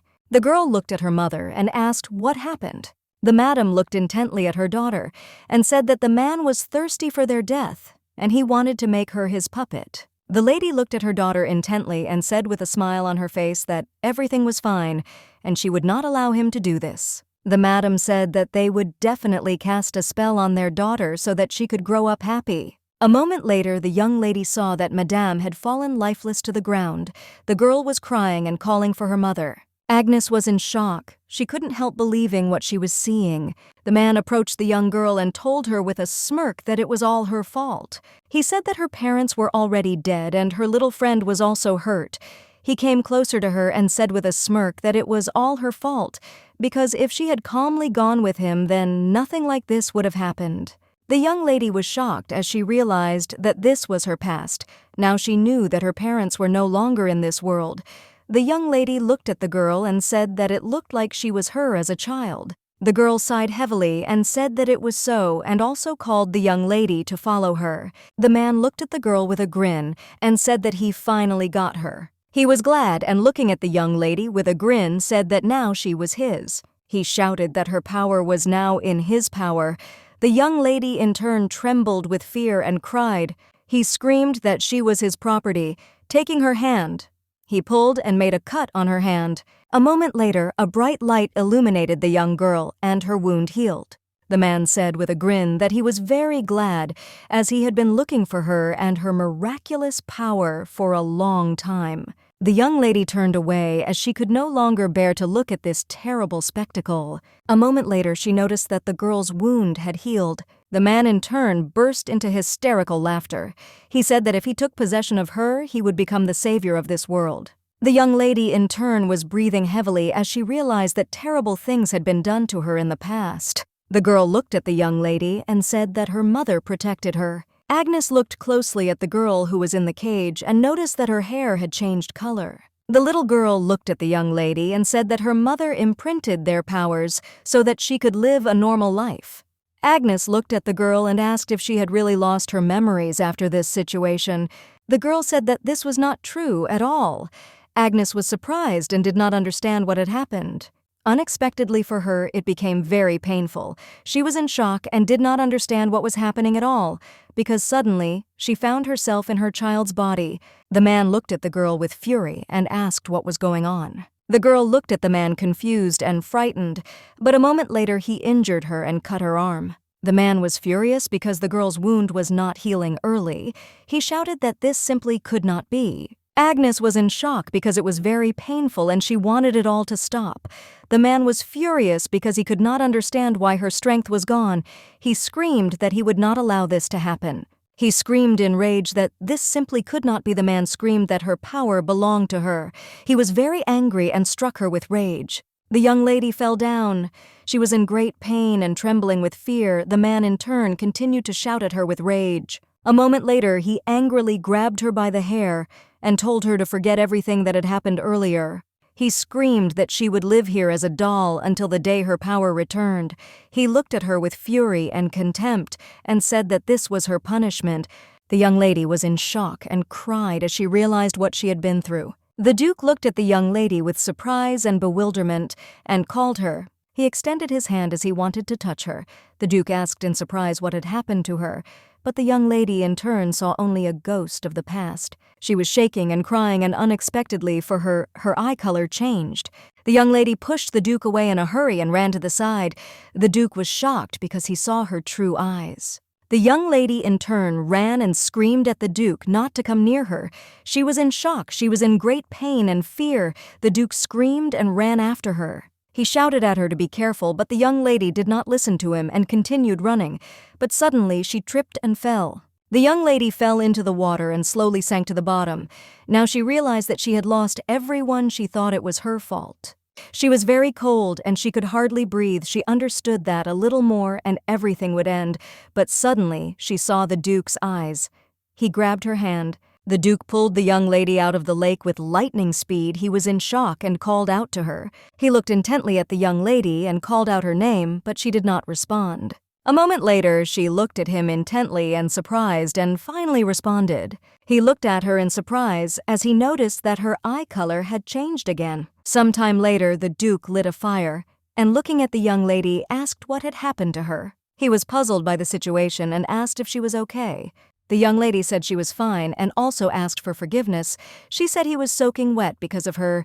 The Duke sighed heavily and said that there was nothing to worry about, and the main thing was that she was now safe. The young lady said, puzzled as her memories suddenly came back to her. She looked at the Duke intently and said that unfortunately her memories had not returned to her completely. She sighed heavily and said sadly that when she was little, her house caught fire, and her parents, who were inside, were surrounded by fire. The young lady was shaking with fear. She said she remembered them. Agnes, she said she saw them die. In a trembling voice, she said that she was later caught by someone and he kept cutting her with a knife over and over again.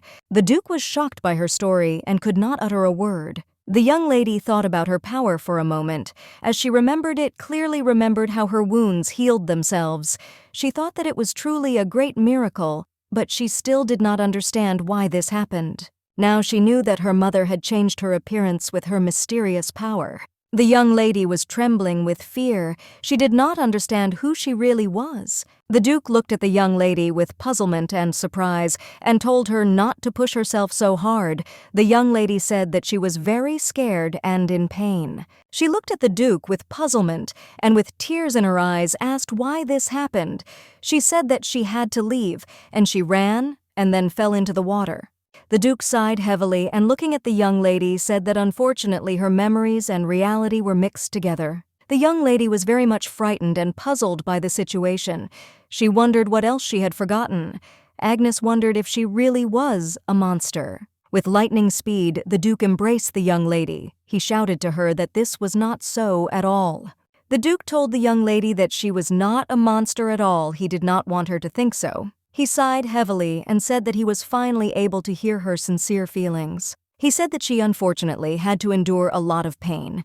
Agnes looked at the Duke with tears in her eyes and timidly, with a trembling voice, asked if she could stay at the estate. The Duke looked tenderly at Agnes and said that of course she could stay. He said with a gentle smile that he would dispel all the sparks that would fly in her direction. He smiled and said that he made her a promise. He said that if she felt insecure, she could turn to him and he would help her. He looked at her with a gentle smile and asked her to smile more often. The Duke smiled and said, looking at the young lady, that as long as they were together, he would certainly protect her. Agnes looked at the Duke with embarrassment. She was very happy and touched by his concern. She looked at the Duke intently and thanked him with a smile. The Duke said that it was time for them to go back. The servants looked at the young lady in surprise as they heard that she had accidentally fallen into the lake. The Duke looked at everyone closely and said that it was true, but the young lady had already managed to dry out a little. The maid looked at her mistress and said that she would heat some water for her right away. She told the young lady to sit closer to the fire now.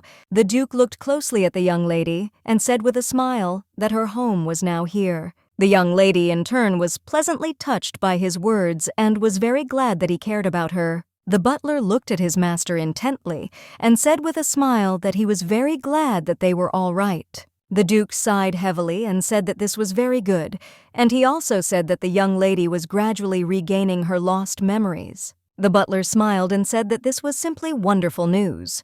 The Duke in turn looked at the butler with puzzlement and said that the young lady might be the one he was so intently looking for. He understood that if this was really true, then her parents had died, and during this time she had suffered greatly. He was furious because he knew it was entirely his fault, and the Duke wondered if she would hate him if she knew the truth. He told himself that even if that was the case, who would really protect her this time? The Duke looked at the butler and called him. He told the palace that he had one request. The maid looked at the young lady and wished her good morning with a smile. The maid smiled and told the young lady that the weather was simply wonderful today. Agnes woke up and also wished the maid good morning. The maid looked at the young lady with a smile and said that she needed to get ready. The lady was surprised and asked what was planned for today. The maid told the young lady that she was going on a date with the Duke today, so they had prepared everything she needed, and they would also prepare her to look absolutely gorgeous. The young lady looked at the maid in surprise and asked what date they were talking about. The maids looked closely at the young lady they decorated her, and also argued among themselves about which color would suit her best. They said blue would suit her hair color and pink would bring out her complexion. The maid smiled at the young lady and said that the blush suited her very well, but perhaps it was too muted. The young lady looked at the maid in surprise and said with a smile that she didn't have to try so hard at all. The maids overheard saying that of course they must try because she was going for a walk with the Duke, so the young lady could rely on them. The young lady in turn knew that she could not argue with them, and a moment later she said that she wanted them to help her prepare. After all the preparations, the young lady came to the Duke. She looked at him timidly and asked for forgiveness for keeping him waiting. The Duke froze in place in surprise. Agnes came closer to the Duke and asked in surprise if she really looked strange. The Duke smiled as he looked at the young lady and said sheepishly that this was not the case at all and that she simply looked wonderful. The maids in turn were very glad that the Duke liked the young lady. Agnes looked at the Duke with an embarrassed smile as she was pleased to hear a compliment from him. The young lady looked at the Duke intently and asked where they were going. The Duke smiled and said that they were going to the city. The Duke looked closely at the young lady and said with a smile that she had been at the estate all this time and they simply had to go to the city for a change of scenery. The young lady looked at the Duke intently and thanked him. The Duke looked at the young lady with surprise and a smile and asked if this was her first time in the city. Agnes smiled and said that she was not allowed to leave the estate, and she in turn could only dream of such a thing. She looked in surprise at the Duke, who was smiling sweetly, and asked where they were going. The Duke looked at the young lady with a smile and said that he had not yet decided. She asked if he had any specific reason for coming here. The Duke smiled and, looking at the young lady, said that today they would do what she wanted. He smiled and said that he understood that since he was saying this at the last moment, she might simply be confused. He smiled and said that they could show her some fancy dresses to start with. The Duke smiled as he looked at the young lady and said that all the outfits looked just great on her, and that was the reason he was buying them. All the young lady was surprised. A moment later, they took her measurements to make sure everything fit her size, and the young lady slowly tried on different outfits. The young lady looked at the Duke and said that she did not need anything else, as he had bought her so many things. He smiled and said that in that case she could say where she would like to go. Gilbert smiled as he looked at the young lady and said that if she didn't tell, they would continue shopping, and the next place would be a jewelry store. The Duke smiled as he looked at the young lady. He realized that she had become much better at showing her emotions. A moment later, the young lady saw a girl holding a soft toy in her hands. She remembered when she was a little lady, Carla would run around the estate and hold a teddy bear in her hands. A moment later, Lady Carla looked at the maid with puzzlement and anger and asked what she was staring at. She said angrily that her father had bought her a gift. She told the maid not to look at her with such empty eyes. The young lady quietly said that she would like a teddy bear. Gilbert looked at her in surprise as he had not heard what she said.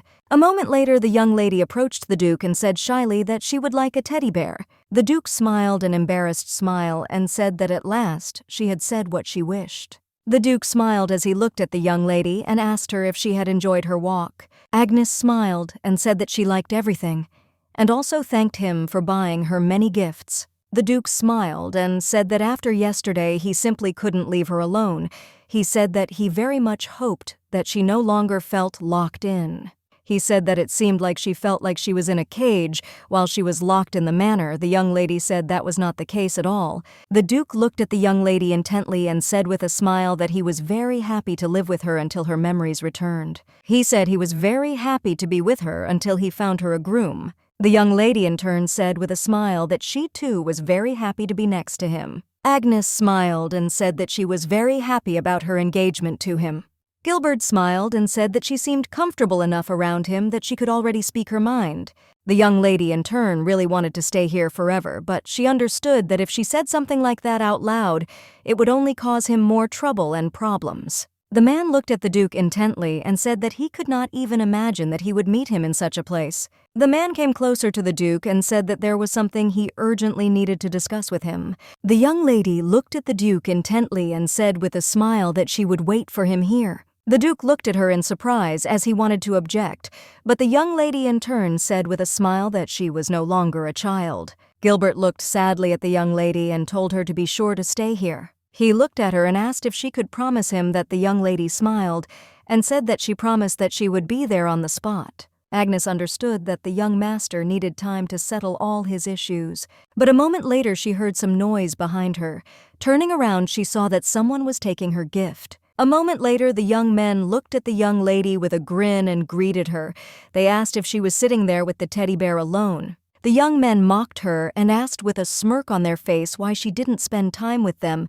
The young lady in turn was very scared. Agnes rushed to one of the young men and asked him to give her back her teddy bear. The young man asked with a grin if she was angry because they took her precious toy. The young man mocked her. He said that it was very cute. The young man caught her by the hand and said that they should not linger in such a place. He said that they should find a more secluded place. Another young man said that they would have more fun than at this tea party. The young lady was in shock. She wanted someone to help her since she herself could not cope with them. A moment later, a young man approached them and furiously told the young men to let the young lady go. The young man stared, but being a young man, he had no intention of retreating. The young man pushed the young lady away and, looking at the young man with a grin, asked who he was. The young people were furious because he dared to lecture them. Agnes was in shock. She understood what the young man could get. Because of her, she rushed to them and told them to stop. A moment later, the young man looked at the young lady with a smile. Agnes froze in place as she was surprised. The young man looked at the young man and said that the restaurant staff. A moment later, the young man shouted to the restaurant staff that there were hooligans here. The young men in turn were taken aback and froze in place. The young man did not lose his head, and with lightning speed grabbed the young lady by the hand and said that she should run with him. He told Agnes that in such situations, the best solution would be to run. The young men stood frozen as they watched the people running away into the light, furious that they had been made to look like fools. The young man angrily threw a teddy bear after them. The young people, not paying attention to them, ran away in a hurry. Moments later, they managed to escape from their pursuers. The young people stopped behind the bridge and breathed heavily. The young lady in turn looked at the young man and wanted to tell him something, but the young man with the speed of lightning covered her mouth with his palm, and the young lady froze in bewilderment. He came closer to her. The young lady was in shock. She stared at the young man. The young man looked at her and told her to be quiet. Meanwhile, the young people looked around the area with fury. They did not understand where the fugitives had gone. A moment later, the young man said with a smile that he thought their pursuers had already left. Agnes looked at the young man closely and thanked him with a smile. He smiled and said that there was nothing to thank him for since it seemed she was in trouble. She looked at him intently and with a smile introduced herself and said that her name was Agnes. The young man smiled as he looked at the young lady and said that she had a cute face and her name suited her very well. The young lady looked at him in surprise as she didn't expect him to say something like that. The young man smiled and said that his name was Isaac Hagen, and he also asked for forgiveness for leading her so far. The young lady looked at him intently and said that it was not his fault as he had helped her very much. Meanwhile, the young man began to cough very badly. Agnes was very worried and looking at the young man asked if everything was okay with him. Isaac said he was fine, just a little out of breath from running. Agnes looked at him intently and apologized for making him run because of her. The young lady looked intently at her savior and said that she would like to repay him for his help. But a moment later she hesitated as she realized that she had nothing and she would have to ask the Duke for help in order to repay her savior. The young man looked closely at the young lady as he saw her sad expression. He smiled and asked if she would like to have tea with him at the table where she had been sitting before. A little earlier, the man presented the Duke with all the information from the city. The man sighed heavily and said that it seemed the cult had returned. The Duke in turn was puzzled by this information, but looking at the man he thanked him for telling him both of them. The Duke said that they should immediately prepare and develop a strategy. The man looked at the Duke intently and said that he would certainly continue collecting information. A moment later, another man looked in and asked the Duke if he was still there. The Duke said that it was time for him to leave. The man looked at the Duke intently and said that the thing he had left him earlier had already been fixed. The man smiled, looking at the Duke, and said that now he could return it. He handed the Duke the compass. The Duke looked closely at his thing and with a smile thanked the man for the excellent work. The man looked at the Duke in surprise and asked with a smile if the girl was really his fiancée. The Duke in turn hesitated a little and said that this was not at all the case. The Duke walked in a hurry to the meeting place with the young lady. He realized that he had made her wait too long. A moment later, he noticed a gift in the bushes and looked at it puzzledly. Suddenly, past memories came flooding back to him when he was in a hurry to look for his girlfriend. He was puzzled and very scared by everything that was happening. With lightning speed, the Duke picked up the teddy bear and looked around excitedly. He realized that something had happened to the young lady. Isaac in turn looked at the young lady with a smile and said that the sweets in the restaurant were very tasty. The young lady was very much agitated, for they returned to the same place, but the Duke was still not there. She knew she had to tell him that she had lost the teddy bear he had given her. Isaac looked at the young lady and said with a smile that she looked worried. He walked up to her and asked if the man she was waiting for looked so scary. Isaac asked with a smile if that man could really harm her. The young lady was shocked by what she heard and said that this was not the case at all. She looked closely at her new friend and said that the man she was waiting for was very kind, and she owed her life to him. The young man was surprised, as he did not expect to hear such a thing. She smiled and said that at the very first meeting with him, the lady did not have time to finish speaking, as she was interrupted by a new friend. Isaac took the young lady by the hands and said with a smile that she finally smiled at him. Agnes froze in surprise, as she did not expect such a thing. The young man looked into her eyes and said with a smile that her smile suited her very well. Agnes froze in place as memories from her childhood suddenly came flooding back to her after the young man's words. The young man looked at the young lady in surprise and asked what had happened. The young lady was puzzled and timidly said that she felt like someone had told her that in the past. Isaac moved closer to her and said with a smile that perhaps they had met before. He smiled as he looked at the young lady and said that as soon as he saw her, he immediately felt something familiar. He said that this is what made him think that they were not meeting for the first time. The young lady, in turn, froze in place. She was in shock and did not know what to answer. Isaac looked at her closely and said that perhaps he and she had met before. A moment later, she heard the Duke's voice. The Duke was furious. He was shouting and calling for the young lady. The young lady looked to the side in surprise and saw the Duke. The Duke grabbed Isaac by the arm and he looked at him angrily. The Duke looked at the young man intently and told him not to touch the young lady. He was furious as he did not know who it was in front of him. The young lady puzzled but looked at the Duke and told him to wait a little as she wanted to explain everything to him. Isaac looked at the Duke intently and said that he simply could not believe that he had gone away and left behind a lovely lady. The Duke froze in place in surprise. He was very angry. The young lady, in turn, looked at the Duke and said that the young man had helped her because some cruel people were trying to take her away somewhere. The Duke was furious. He looked at the young lady and asked what she was talking about. Isaac looked at the Duke with a sharp and angry look and said that he had merely gotten rid of the hooligans who had been bothering the young lady and that he was now sitting here acting as her bodyguard. Isaac the son looked at the Duke with a grin and said that he could of course pay for his tea. The Duke sighed heavily and said that he understood everything. He looked at the young man and asked for forgiveness for the rudeness he had shown towards him. The Duke looked at the young man closely and introduced himself and thanked him for protecting the young lady. Isaac looked at the Duke in surprise as he did not expect to hear such a thing. A moment later, the Duke looked at the young man with a smile and said that he would like to thank him, and also asked if he would like to join them for dinner. The young lady looked closely at her teddy bear. She was very happy to have her gift back. The young man looked at the young people with surprise and a smile and said that he would be happy to join them. The young lady thought for a moment about what had happened earlier. She remembered Isaac telling her that perhaps they had met before, but she in turn did not think that this was the case. Isaac looked at them intently and with a smile thanked them for the invitation to such a wonderful dinner. He smiled and said that he had already canceled all plans for the evening. The young lady looked timidly at her savior and asked for forgiveness for having to help her in such a dangerous situation, and also asked for forgiveness for having to cancel all his plans. Isaac smiled as he looked at the young lady and told her not to worry, as it was just a boring meeting with his professor. Agnes looked at the young man in surprise and asked what he was studying. Isaac smiled and said that since the Duke was here, he would like to ask permission to reintroduce himself. He smiled and gave his full name and surname, and also said that he was studying at the City Medical Academy. The young lady looked at the young man in surprise and asked if he was a doctor. Isaac smiled and said that unfortunately he was not a doctor yet. Isaac looked at the young man with a smile and said that he was the complete opposite of the gloomy Duke who killed his brides. The young lady in turn looked at the young man in surprise.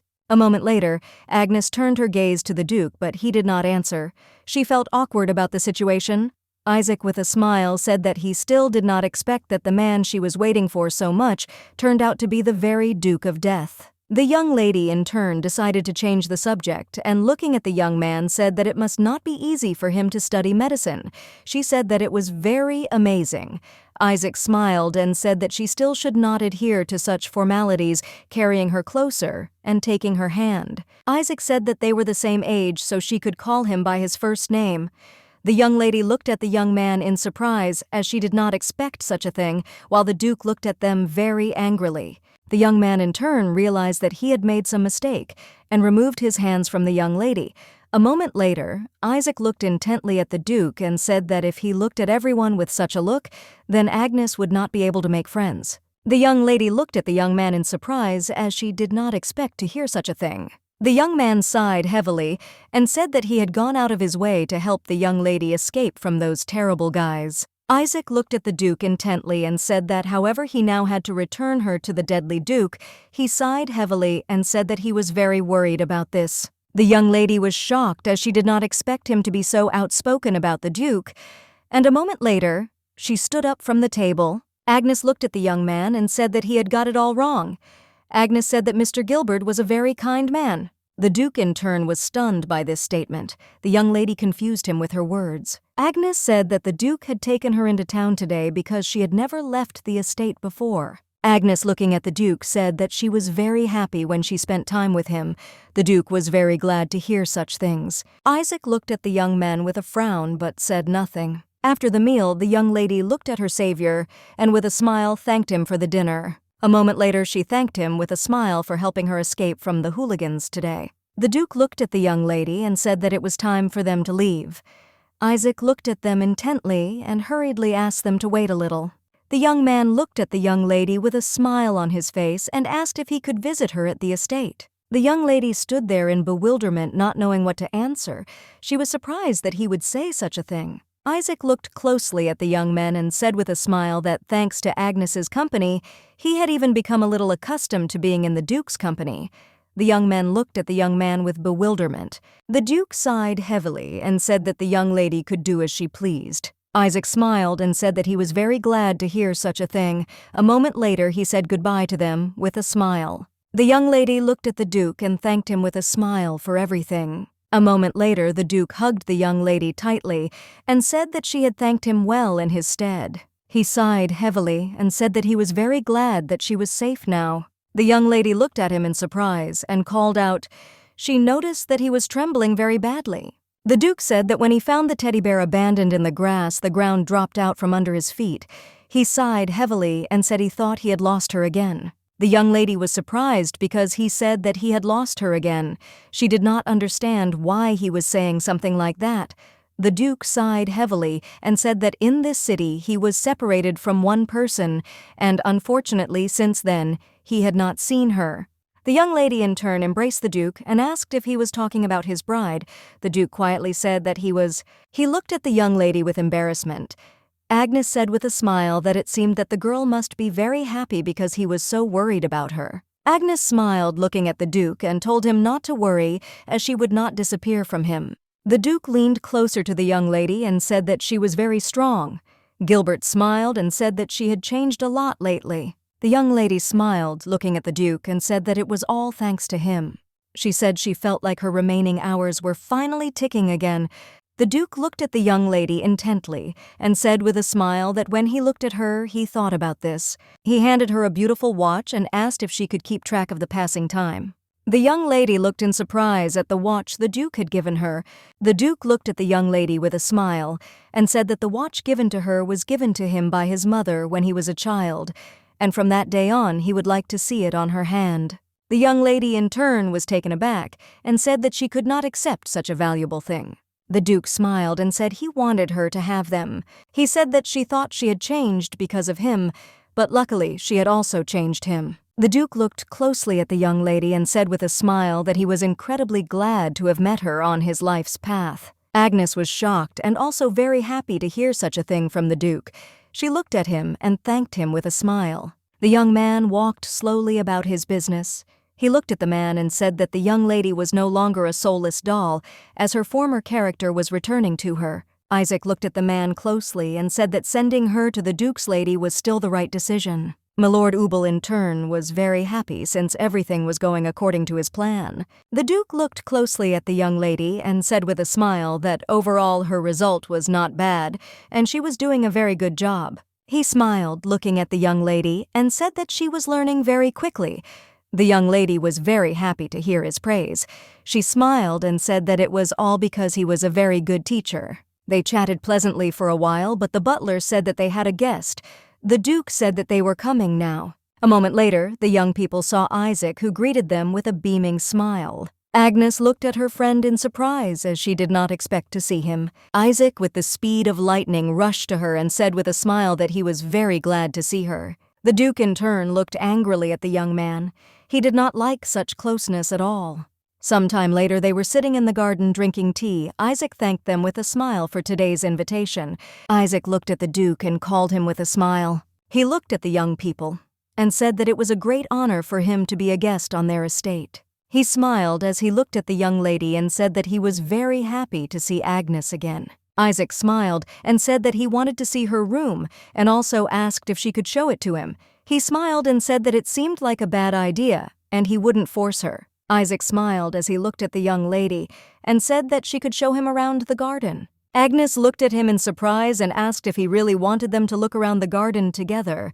The young man looked intently at the young lady and said that he wanted to go with her alone. He said that the Duke kept looking at him with a very frightening expression on his face. The Duke looked at the young man intently and said that formally the young lady was his wife. The young man looked casually at the Duke and said that he was aware that the young lady was only formally his wife. He looked at the Duke with a sharp gaze and said that since the young lady had been sent to him, it was likely that she would soon be killed by the deadly Duke. He smiled as he looked at the young lady and said that she had indeed found a new life and spread her wings in the open world. The young man looked at the Duke intently and asked if he was right. Isaac looked at the Duke with a grin and said that if they got too close, it would be difficult to let the young lady go. The young man looked at the Duke with an open grin and asked if he was right. The Duke in turn looked at the young man with fury but said nothing. For a moment, the Duke thought he looked at the young lady intently. A moment later, he said that the young lady was now an important member of the Dedricks family. Agnes in turn was surprised and confused by his words. The Duke looked at the young man closely and said that the young lady was the bride of the deadly Duke. Agnes looked at the Duke with soft embarrassment. She was pleased that he said such a thing. The young man looked intently at the young people who looked at each other tenderly. Isaac sighed heavily and said that it seemed like he was the third wheel here. He sighed heavily and said that he thought he could help the young lady who was suffering from amnesia. Agnes looked at him in surprise and asked what he was talking about. She was shocked. and did not understand how he knew about such a thing. The young man looked at the young lady intently and said with a smile that he also attended psychology classes. He looked at her closely and said with a smile that it was not a matter of losing the memories, that they were dormant somewhere in the back of her mind. He said that he had done a little research to find similar records of similar symptoms. He smiled and said that he had found that there were several similar cases in which hypnosis had helped very well. The Duke was perplexed. He looked at the young man with fury and asked if he was really going to experiment on the young lady. The Duke furiously asked the young man if he could imagine what suffering she had been subjected to. Gilbert was furious that the boy was forcing her to open her memories before she was ready. The boy looked at the Duke and said that it was not impossible. Isaac came closer to the young lady and said that the choice was still hers. He smiled as he looked at the young lady and said that one cannot sit on the defensive all the time. If one does not sometimes go on the offensive, then she will never move forward. The young lady frowned for a moment and thought about his words. She looked at her friend intently and said that if there was a chance it would work, then she would like to try. The Duke looked at the young lady in surprise, as he did not expect to hear such a thing. Isaac looked at the Duke with a smile and asked him to leave them alone. The young man said with a grin that it would be very dangerous if they lost concentration. The Duke looked closely at the young ladies and said that if anything happened, she should call him immediately. The Duke left the room anyway. He was very puzzled and did not want to leave them alone, but still knew that he had no other choice. The young man looked at the young lady and said with a smile that she needed to relax. He smiled, looking at her, and told her to keep looking at the pendant and concentrate on his voice. He smiled and said that they could look for her happy memories. He looked closely at the young lady and asked what had brought her happiness in the past. Having entered into a trance, the young lady said that her parents brought her happiness. She said that she also found happiness in their life together on their estate. She also said that from time to time she saw a boyfriend. She said that they played in the flower field and then she had a lot of fun with him. The young man looked closely at the young lady and asked what her friend was like. The young lady sighed heavily and said that she did not know what he looked like. She said that she could not remember his face or his name. The young man looked at the young lady with puzzlement and asked if she really couldn't remember anything at all. The young lady in turn said that they had made a promise to each other. Isaac looked at her intently and asked what promise they had made. Closing her eyes, she remembered the promise a moment later. She said that they had made each other a promise to smile next to each other. The young lady quickly began to continue to tell more about the promise, but Isaac interrupted her and finished the promise for her. He said that they should stay together. Agnes opened her eyes in shock. The young man smiled a radiant smile as he looked at the young lady and said that those were his words.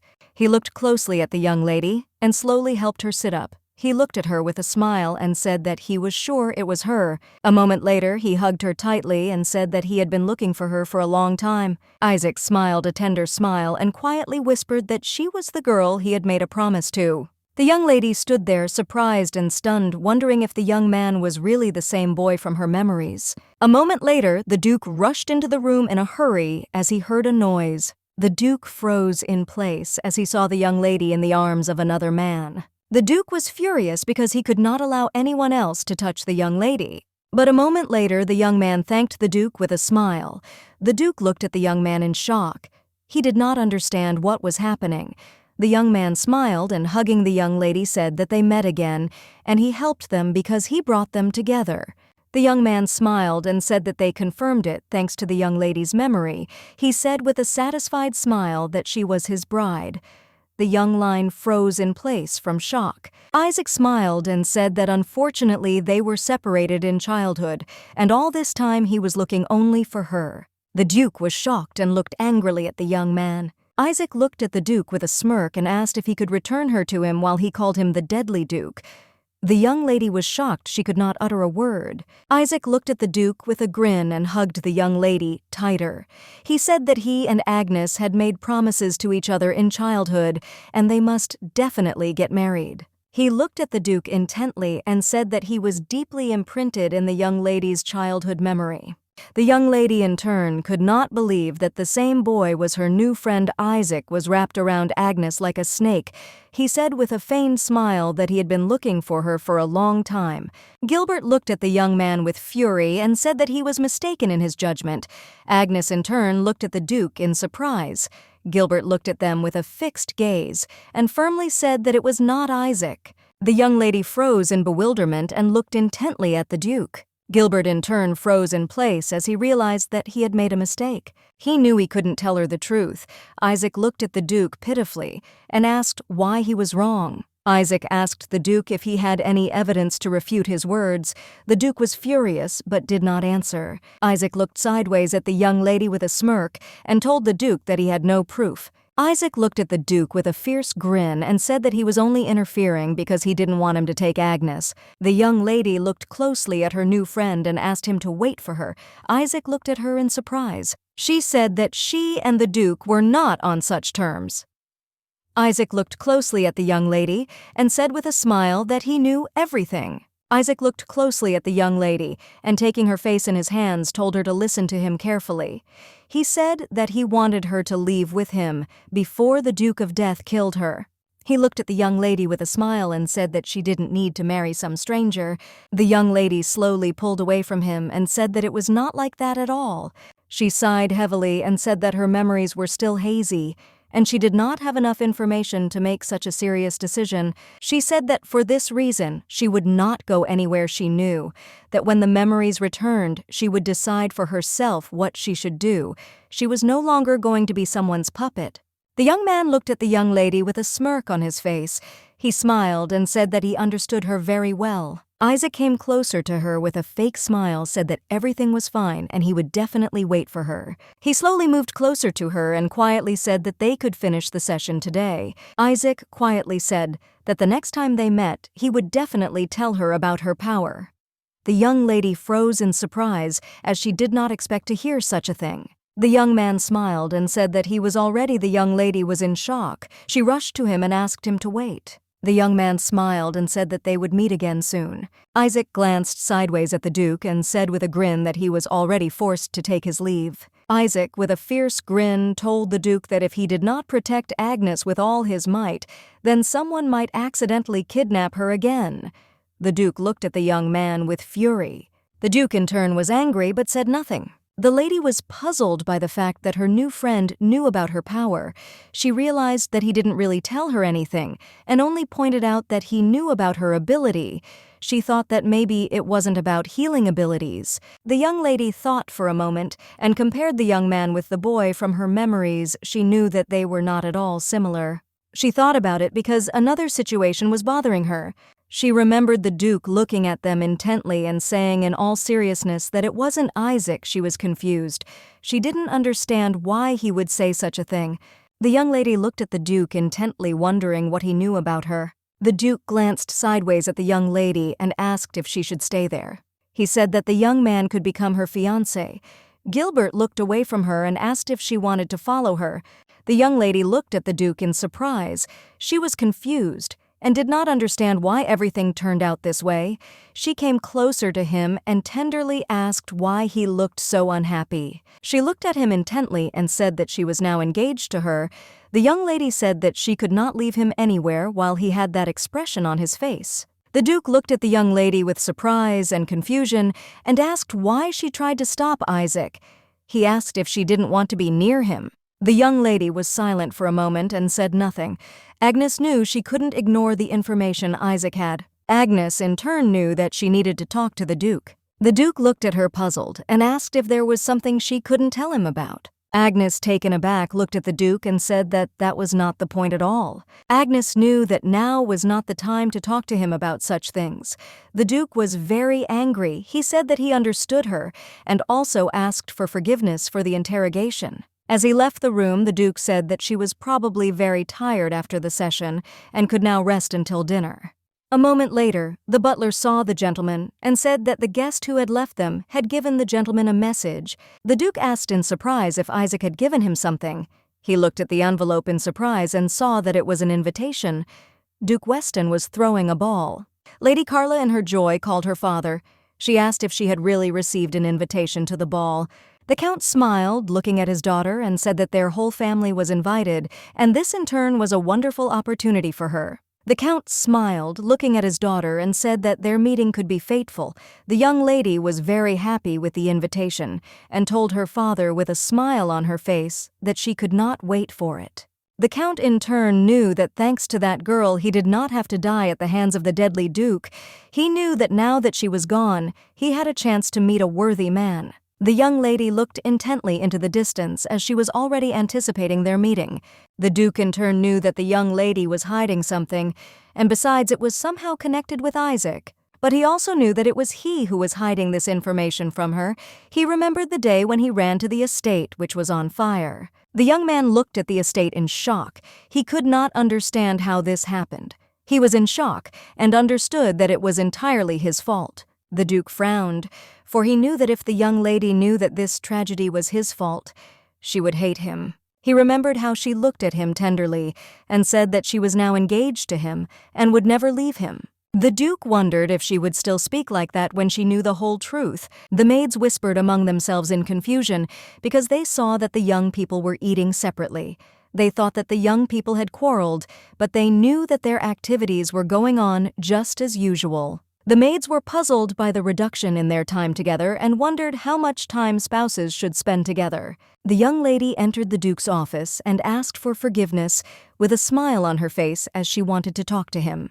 The Duke looked at her in surprise and asked what had happened as he had not expected to see her. The young lady came closer to him and said that the servants had told her that he had called her the Duke, looked at her in surprise since this was not at all true. The butler looked at the Duke and said with a smile that the carriage was ready. The Duke looked at the butler in surprise. The Duke asked the butler in bewilderment what was going on. The butler looked at the Duke intently and said with a smile that there was a ball at the Duke's that evening, and they had received an invitation from Mr. Isaac. The butler said that they had already informed that they would come and be present at the ball. He looked at the young people and told them to hurry up and get ready. The Duke looked at the butler in surprise and bewilderment and asked what he was talking about. The Duke was furious. He looked at the butler and said that this was already going beyond all bounds. The butler looked at his master intently and said that this was not the case, as this invitation was from the Duke, who had been close to the Duke Dedrick's family for many shadows, and as the current Duke he simply could not miss this celebration without a good reason. The Duke was puzzled. He wanted to object, but nothing came to his mind. He did not want to go to the celebration since he knew that Isaac would be there. But in turn, he thought that the young lady might want to meet him again. He knew it would be a mistake to limit her circle of friends based on his preferences. The butler looked at his master intently and asked him with a smile if he thought it would be a valuable experience for the lady to attend the ball. The Duke was furious as he knew he had no reason to refuse this reception. The Duke looked at the young lady and asked if she wanted to go to the event. The young lady in turn understood that she would have the opportunity to meet Isaac, and perhaps she would be able to learn something. The young lady in turn remembered how he said that he would definitely tell her about her own power. She was puzzled because she knew that her parents were suddenly killed, and she herself was kidnapped for the sake of using her power. She sincerely wanted to know what this power consisted of. Agnes was suddenly overcome with memories, and she remembered her friend. She wanted to know if it was really Isaac, the same boy from her memories. She really wanted to find out everything. The young lady looked intently at the Duke and said that she would very much like to attend this celebration. The young lady looked at the Duke with a puzzled expression and asked if he didn't like social events. The Duke sighed heavily and said that he didn't really like such events. The man greeted the Duke with a smile. He was glad that his friend had come after all. Gilbert looked at the Duke intently and greeted him, saying that he was very glad to see him again. The Duke approached the young men with a smile and asked if this was the first time he had brought a girl with him. He really wanted to know who this young lady was. The young lady looked intently at the Duke and with a smile, and according to all the rules of etiquette, greeted him and introduced herself. The Duke smiled, and looking at the young lady, asked if she was the very bride of the deadly Duke. The Duke smiled and told the young lady to be a little careful as he could take over her soul. The young lady froze in place as she knew the gentleman was not like that. But a moment later she realized that the Duke had simply discovered that Gilbert was actually a very kind man. The young lady looked at them and said with a smile that it was very dangerous, and for that reason the gentleman was carefully protecting her. The young men looked at the young, beautiful lady in surprise, and Gilbert, in turn, was embarrassed by her radiant smile. The Duke smiled and wished them a pleasant stay. The young lady looked after the young man and said that he seemed to be a very good man. The Duke smiled and said that his friend had very good intentions. A moment later, the young lady saw a man who had blonde hair. She looked at him intently as she thought it might be her friend. Looking closer, she realized that it was not him. The Duke looked intently at the young lady and said that he did not mind if she went to look for him. The young lady in turn saw his change of mood. The Duke sighed heavily and said that she did not need to worry about him. The Duke looked at her intently and said that she was his bride only in words and could do as she wished. The Duke said that even if she left with him, it would simply mean that the deadly Duke had killed another bride. The Duke knew his words would work, and she didn't have to stay by his side. He knew it didn't matter where she went or who she was with. He wanted her to be happy. The young lady looked at the Duke in bewilderment and asked why he said that. Turning around, the Duke noticed her intent gaze. The lady came closer to him as she wanted to explain and tell him everything, but unfortunately, she knew that it was not time yet. A moment later, she looked away from him, for she knew that the gentleman already had someone he wanted to marry. The young lady was very sad to realize this thought, but she knew that they would soon have to part, but she still wanted to be near him until then. A moment later, a young lady approached them and timidly asked for forgiveness. The Duke looked closely at the young lady and asked in surprise what was the matter. Agnes decided to leave so as not to disturb their conversation. Agnes knew that even if she voiced her selfish desires, it would only cause him unnecessary worry. She knew that she needed to calm down. As she was leaving, she glanced sideways at the young people. She saw that the Duke was having a casual conversation with a sweet and beautiful lady. She felt very hurt. She wondered if he would be like this the day he found his lost bride. The young lady looked intently at the young man and timidly said that she noticed him from afar because he was very handsome and imposing. She smiled a radiant smile and, looking at the Duke, asked if she could ask him to dance, but a moment later a young lady approached her and told her to stop. The young lady quietly whispered to her friend that she should not communicate with this man. The young lady looked at her friend in surprise and asked why she was saying that. The young lady quietly whispered to her friend that this man was the deadly Duke. The young lady froze in shock. She was very afraid of the man. A moment later, rumors began to spread, and everyone stared at the deadly Duke. They were shocked, as they did not expect such an attractive young man to be the deadly Duke. All the guests present began to whisper, looking at the Duke. They said that he killed his brides for a moment. The Duke wilted. The young lady, in turn, was dumbfounded because she had heard rumors about the Duke. She had heard that everyone was saying that he was a murderer. The young lady turned around in a hurry, for she knew that the young Duke was not that kind of person. But a moment later, she accidentally bumped into the young lady and asked for forgiveness in a puzzled manner. Turning around, she clearly saw Madame Carla in front of her and froze in place. The young lady looked at Agnes with contempt and anger. The young lady looked at Agnes with fury. She could not believe that she was seeing her in front of her now. She looked at her with disdain and asked how she was alive, since she should have been dead by now. Agnes was dumbfounded, not knowing what to answer. She timidly began to mumble something under her breath. Carla looked at her with fury and told her to answer immediately why she was in this place. The young lady looked at Lady Carla in horror, and Carla in turn screamed at the young lady and told her to immediately explain what was going on. Agnes bowed to Lady Carla and said that she would tell her everything. Now she said that the Duke treated her very well. Carla was shocked by what she heard.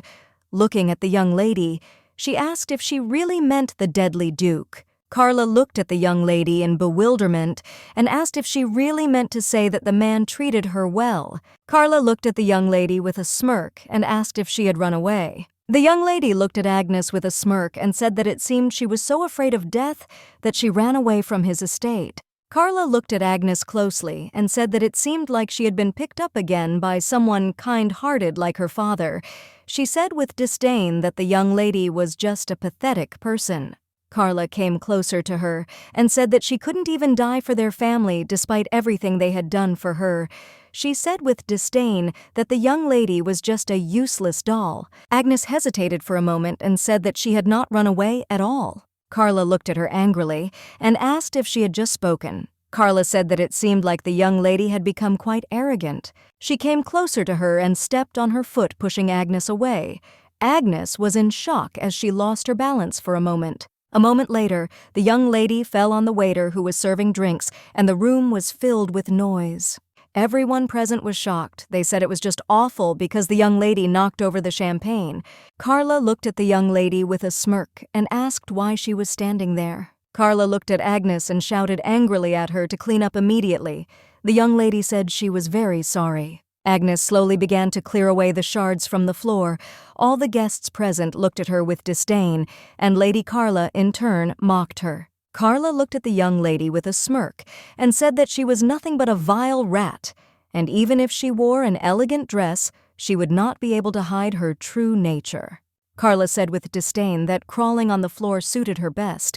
The young lady in turn knew that things were very bad now. Agnes knew she had to stand up for herself, but she had failed to do so in front of Lady Carla. She knew that in front of the lady she was turning into her old self. A moment later, the Duke approached them and, looking angrily at everyone present, asked what was going on.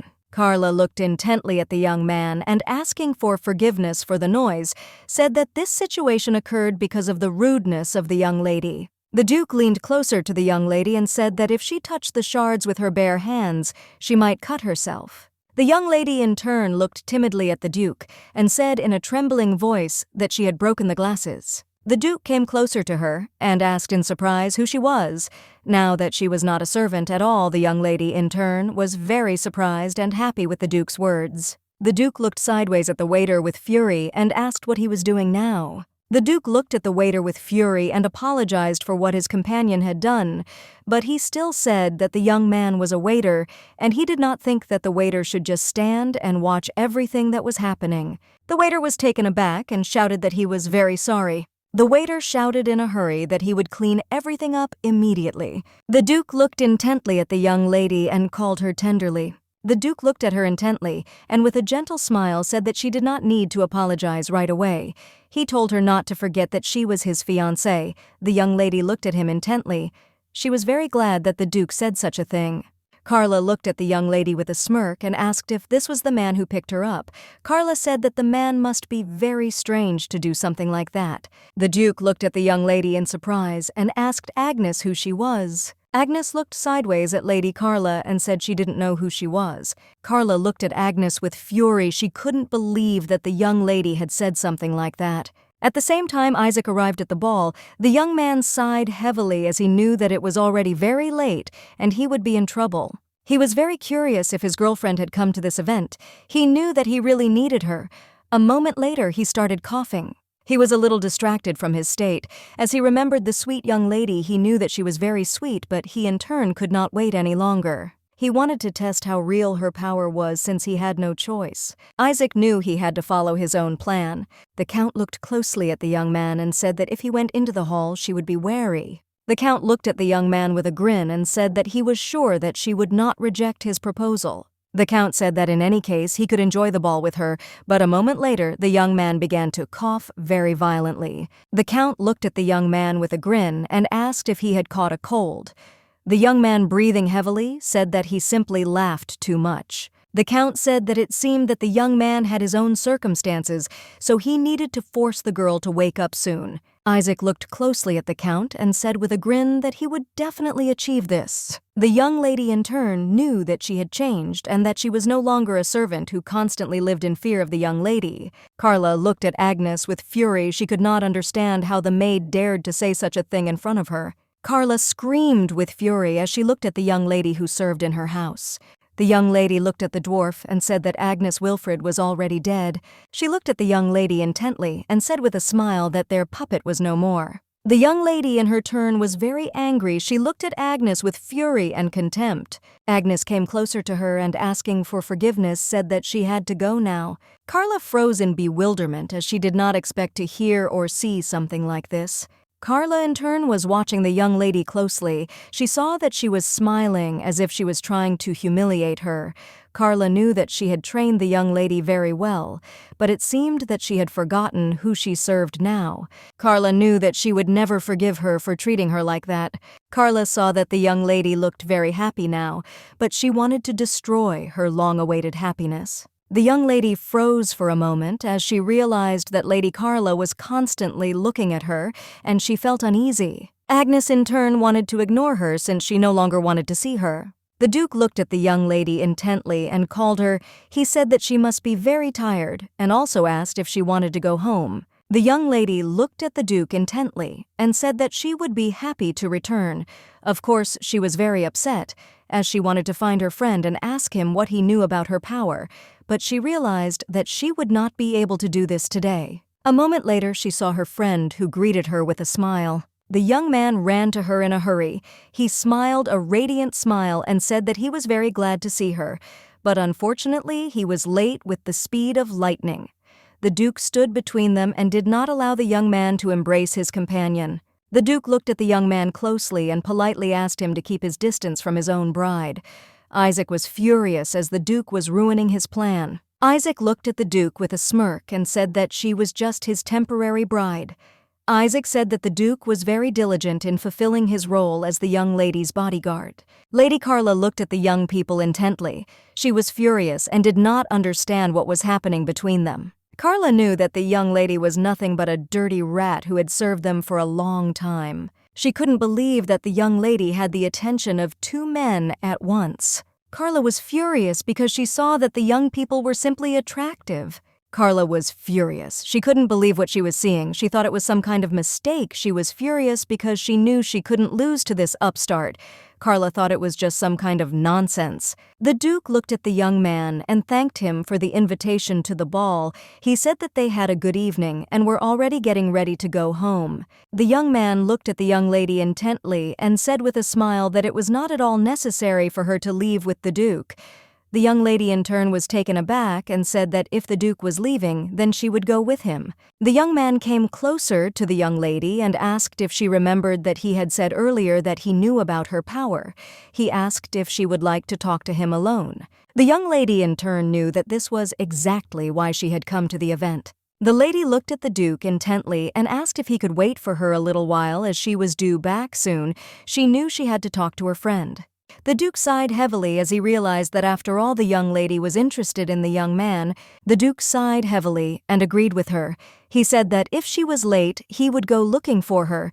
The young lady looked closely at the Duke and agreed with a smile. She was glad that he gave her the opportunity to talk to his friend. The Duke looked at the young man intently and said with a smile that he did not at all like to interfere in her conversations with her friends. Isaac looked at the Duke with a grin and asked if he didn't have his own worries right now.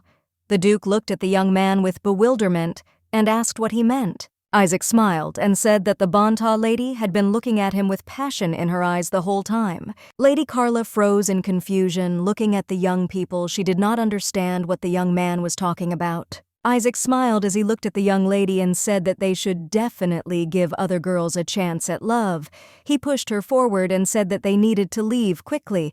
Agnes was in shock. The Duke looked at the young people in surprise and bewilderment. Isaac smiled and said that the Duke did not need to worry as they would return soon. A moment later, Lady Carla seized the Duke by the sleeve and asked if he would join her in a little conversation, knowing that if she could not win him over to her side, she could corner Agnes. The Duke looked at the young lady intently. He was very angry. The young lady looked at the Duke with a grin and said that she knew the girl he was talking to now. Isaac was pushing the young lady forward in a hurry.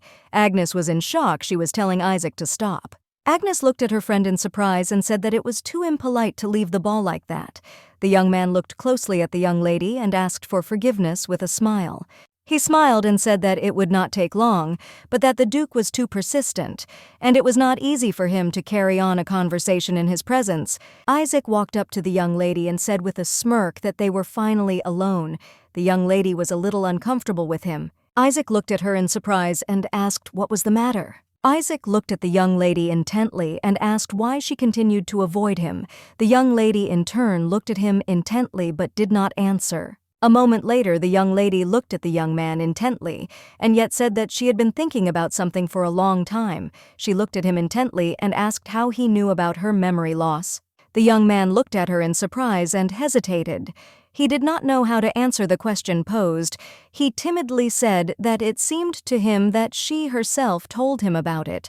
Agnes sighed heavily and said that it was not so. Isaac looked at her with a smirk. She looked at him intently and said firmly that no one knew about her power. She knew that her mother had told her to keep her power a secret. Besides, she didn't understand much about it. She didn't understand how he knew about such a thing. The young lady looked at him intently and asked how he knew about her strength. He looked at her intently and said with a grin that it seemed she had already remembered everything. The young lady became wary and looking at the young man asked who he really was. Isaac smiled as he looked at the young lady and told her not to make such a stern face. He said that she had indeed told him about her power when they were little. The young lady in turn knew that this was not true, since Isaac was not the boy from her memories. She looked at him intently and asked him to stop lying to her. She looked at him intently and asked why he was telling her such things. She saw that he felt bad. A moment later, the young man fell to his knees in front of the young lady. She looked at him in shock and asked if he was okay. She screamed that she would immediately call someone for help. The young man in turn, with a grin wiping the blood from his face, told her to wait and not call anyone. He sighed heavily and said that he often had similar attacks and that everything would soon pass. The young lady looked at him in surprise as she did not know what to do. She came closer to him and asked if they really visited him that often. The young man sighed heavily and said that unfortunately he had attacks often. Agnes was very much puzzled and agitated.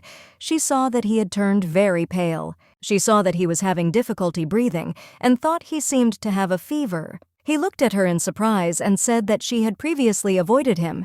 He asked why she was now coming so close to him. The young lady sighed heavily and looking at her friend said that she could not turn away from a suffering man.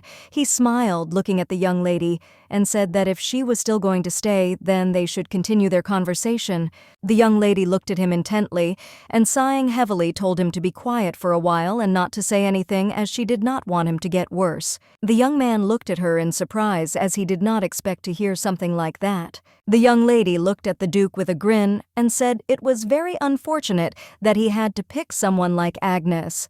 She said that unfortunately she did not know how it happened, but she sincerely sympathized with him. The Duke was shocked by the young lady's statement and looked at her with fury. The young lady looked at the Duke with a smirk and said that if he found her difficult to manage, perhaps it would be easier to use her as a servant. The Duke looked at the young lady intently. He was very angry, and he knew that from Agnes's behavior this girl who was in front of him was making fun of her. He looked at the young lady angrily and said that it seemed that she knew Agnes very well. Carla said that the young lady was an extremely unpleasant person. The Duke looked at the young lady intently and said that it seemed that Agnes had been treated extremely cruelly. Up until today, the young lady stood there in bewilderment. The Duke was furious. He looked at her and asked if she knew how Agnes used to live. The young lady froze in place as she began to fear the Duke. Isaac looked closely at the young lady and thanked her for her help. He said that he was already feeling better. The young lady looked at her friend worriedly and said that they should go back inside as it was warm and they could get something to drink. The young man smiled and said that he was fine. He looked hard at the young lady and said that she must leave him as she should return to the Duke after all. The young lady looked hard at her companion and said that she could not do it as he was not feeling well. Agnes looked at him intently and said that she could not leave him alone. The young man froze in place as he did not expect to hear such a thing from her. But still he was pleased, and he knew that he had achieved his goal. He looked at her with a feigned smile and said that she was very kind. The young lady looked at him in surprise, but a moment later, her expression changing, she said that she felt as if she was speaking to him sincerely. For the first time, Isaac froze in place. She looked at him with a smile and said that he should still take better care of himself. He looked at her in surprise and asked what she was talking about. She said that by pretending that everything is fine, he only upsets the people close to him. He was surprised by his task, but looked at her and said that she didn't even know if there were such people in his life. The young lady looked at him intently and said that it made her sad just to think about his country. She said that even if he lied to her, he still said that he wanted to be her friend. She smiled and said that this made her very happy. The young lady looked at her friend and said with a smile that the Duke had also said something similar to her. She said that she did not know if he cared about himself, but thanks to the Duke, she had improved. The young lady looked at him intently and said with a smile that she now takes care of herself and lives a more joyful life. The young man looked at her intently and said with a smile that she was no longer a puppet. Agnes looked at him in surprise and asked what he was saying. "You are ours." He sighed heavily and said that he would tell her about himself. He sighed heavily and said that he was born with a chronic illness and did not have long to live, but he did not want such a fate at all. He looked at her intently and told the young lady seriously that with her magic she could change the lives of many people, but because of it she could lose a lot. He looked at her intently and said that she had already lost her parents, her friends, her memories, and her power. The young lady stared at her friend, seeing and hearing nothing around her, when suddenly the killer behind her raised a dagger and aimed it at her. The young lady in turn was in shock, did not understand what was happening. She suddenly saw her friend who protected her from the killer. The mercenary looked at the young man in surprise as he did not understand why he acted in such a way. A moment later, the mercenary disappeared into the darkness. The young lady in turn looked at the young man in fear. She screamed as she saw that he was wounded. Agnes screamed and called for someone to help. She realized that it was all in vain, as the music was coming from the hall, but she continued to ask for help. Agnes, in turn, was very angry because she understood that if she just screamed, no one would hear her. She knew that she had to go for help, but she could not do this because if she stopped pressing on the wound, the bleeding would increase. She was furious because she knew he could die. She knew she had to save him no matter what. For a moment, the young lady was overcome with memories from the past. Now she realized that she had the same power as her mother. She remembered telling her friend that she would no longer make new acquaintances until she got her power under control. Suddenly she saw her mother, who was smiling and telling the young lady to try to do as she said. The lady looked at her daughter and asked if she felt warm energy inside her. She pointed to a small, defenseless butterfly and told her daughter to try to gently touch it with her power. Agnes, in turn, did everything according to her mother's instructions, and suddenly the butterfly came to life. She was surprised, and at the same time very happy that she was able to help the defenseless creature. Agnes looked at her mother in surprise and asked, "What happened?" Leaned over looking at her daughter, and said that she had healed her. Madame looked closely at her daughter and said with a gentle smile that this was where their strength lay. The young lady froze in place as she now understood everything. A moment later, she was enveloped by the warm energy that was inside her. With the help of her power, she began to heal her friend. The Duke looked at the young lady with fury and asked if she was a Wilfred. He furiously told the young lady to tell at once about all her bullying of Agnes. The young lady looked at the Duke with surprise and bewilderment and asked what he was talking about. She hesitated because she did not know what to answer. She was very scared. The young lady looked away from the Duke and said that she was the eldest daughter of the Wilfred family. She looked at the Duke with fury and said that he seemed to have great faith in the young lady. She screamed that it was she who had suffered most from her appearance in the house. The young lady in turn knew that this was exactly so, since with the arrival of Agnes in her house, her father changed very much. She screamed that her father had taken Agnes in, but she had an ungrateful expression on her face all the time. The young lady was very angry. She screamed that Agnes was just a useless, dirty rat, and she was disgusting. The young lady screamed that they were not bullying her at all, and that it was all a lie. They were only punishing her when necessary. The young lady said with a smirk that Agnes didn't seem to feel anything. The lady shouted that Agnes didn't laugh or cry or feel anything at all because she was just a doll. The Duke looked at the young lady with fury and said that Agnes had become like this because of her. The lady looked at him in surprise and asked what he was talking about. She furiously told him to stop this performance. She looked at the Duke with fury and said that she knew that he was a hopeless aristocrat from the backwoods. She asked if he really wanted to start a quarrel with the daughter of a famous family.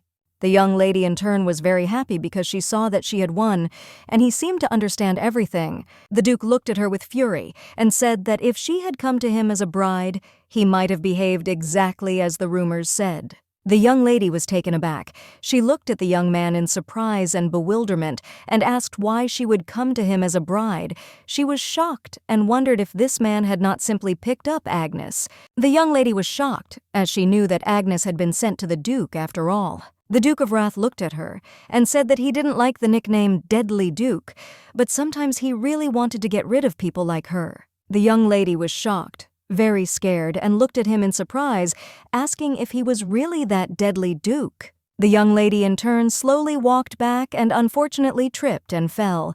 The guests present looked at her in surprise. They did not understand what was happening and wondered if she was drunk. They said that the young lady was behaving inappropriately. The Duke looked angrily at the young lady and said that it would not be difficult to teach her a lesson so that she would never appear before Agnes again. The young lady screamed furiously that her father was close to aristocrats of much higher status than he was, and if he did anything to her, it would be very bad for him. The Duke sighed heavily and said that he had not intended to do anything at all. The young lady looked at him in surprise and asked what he was talking about, as she did not expect to hear such a thing. The Duke looked at the young lady intently and said that Agnes had already cut them out of her life. He said that he would only hurt her if he brought up the subject again. He said that they had nothing more to talk about, so he would leave. The young lady was very angry. She didn't understand what it was all about. She was furious and knew that she would never forgive him for the way he made her look like a complete fool. She wanted to make him regret this action. The Duke walked hurriedly through the estate and looked for the young lady. He was puzzled because he realized that she was not there. For a moment, he thought that the young lady had left with her friend and would not return to him. The Duke sighed heavily and said that it was not so, since she would not have done that to him. He knew that she was too kind to leave without telling him. He thought that most likely he had not noticed, and she had already returned to the hall. But a moment later, he saw a bright glow. The Duke froze in place as he realized what kind of light it was. He was in shock as he could not believe what he saw. The Duke rose up with lightning speed. He was shocked because he saw the young lady. The Duke stood frozen in place, looking at the young lady who was healing her friend. The Duke was shocked because he could not believe what he was seeing. He saw that she had silver hair, and her warm light. He saw her mysterious healing power.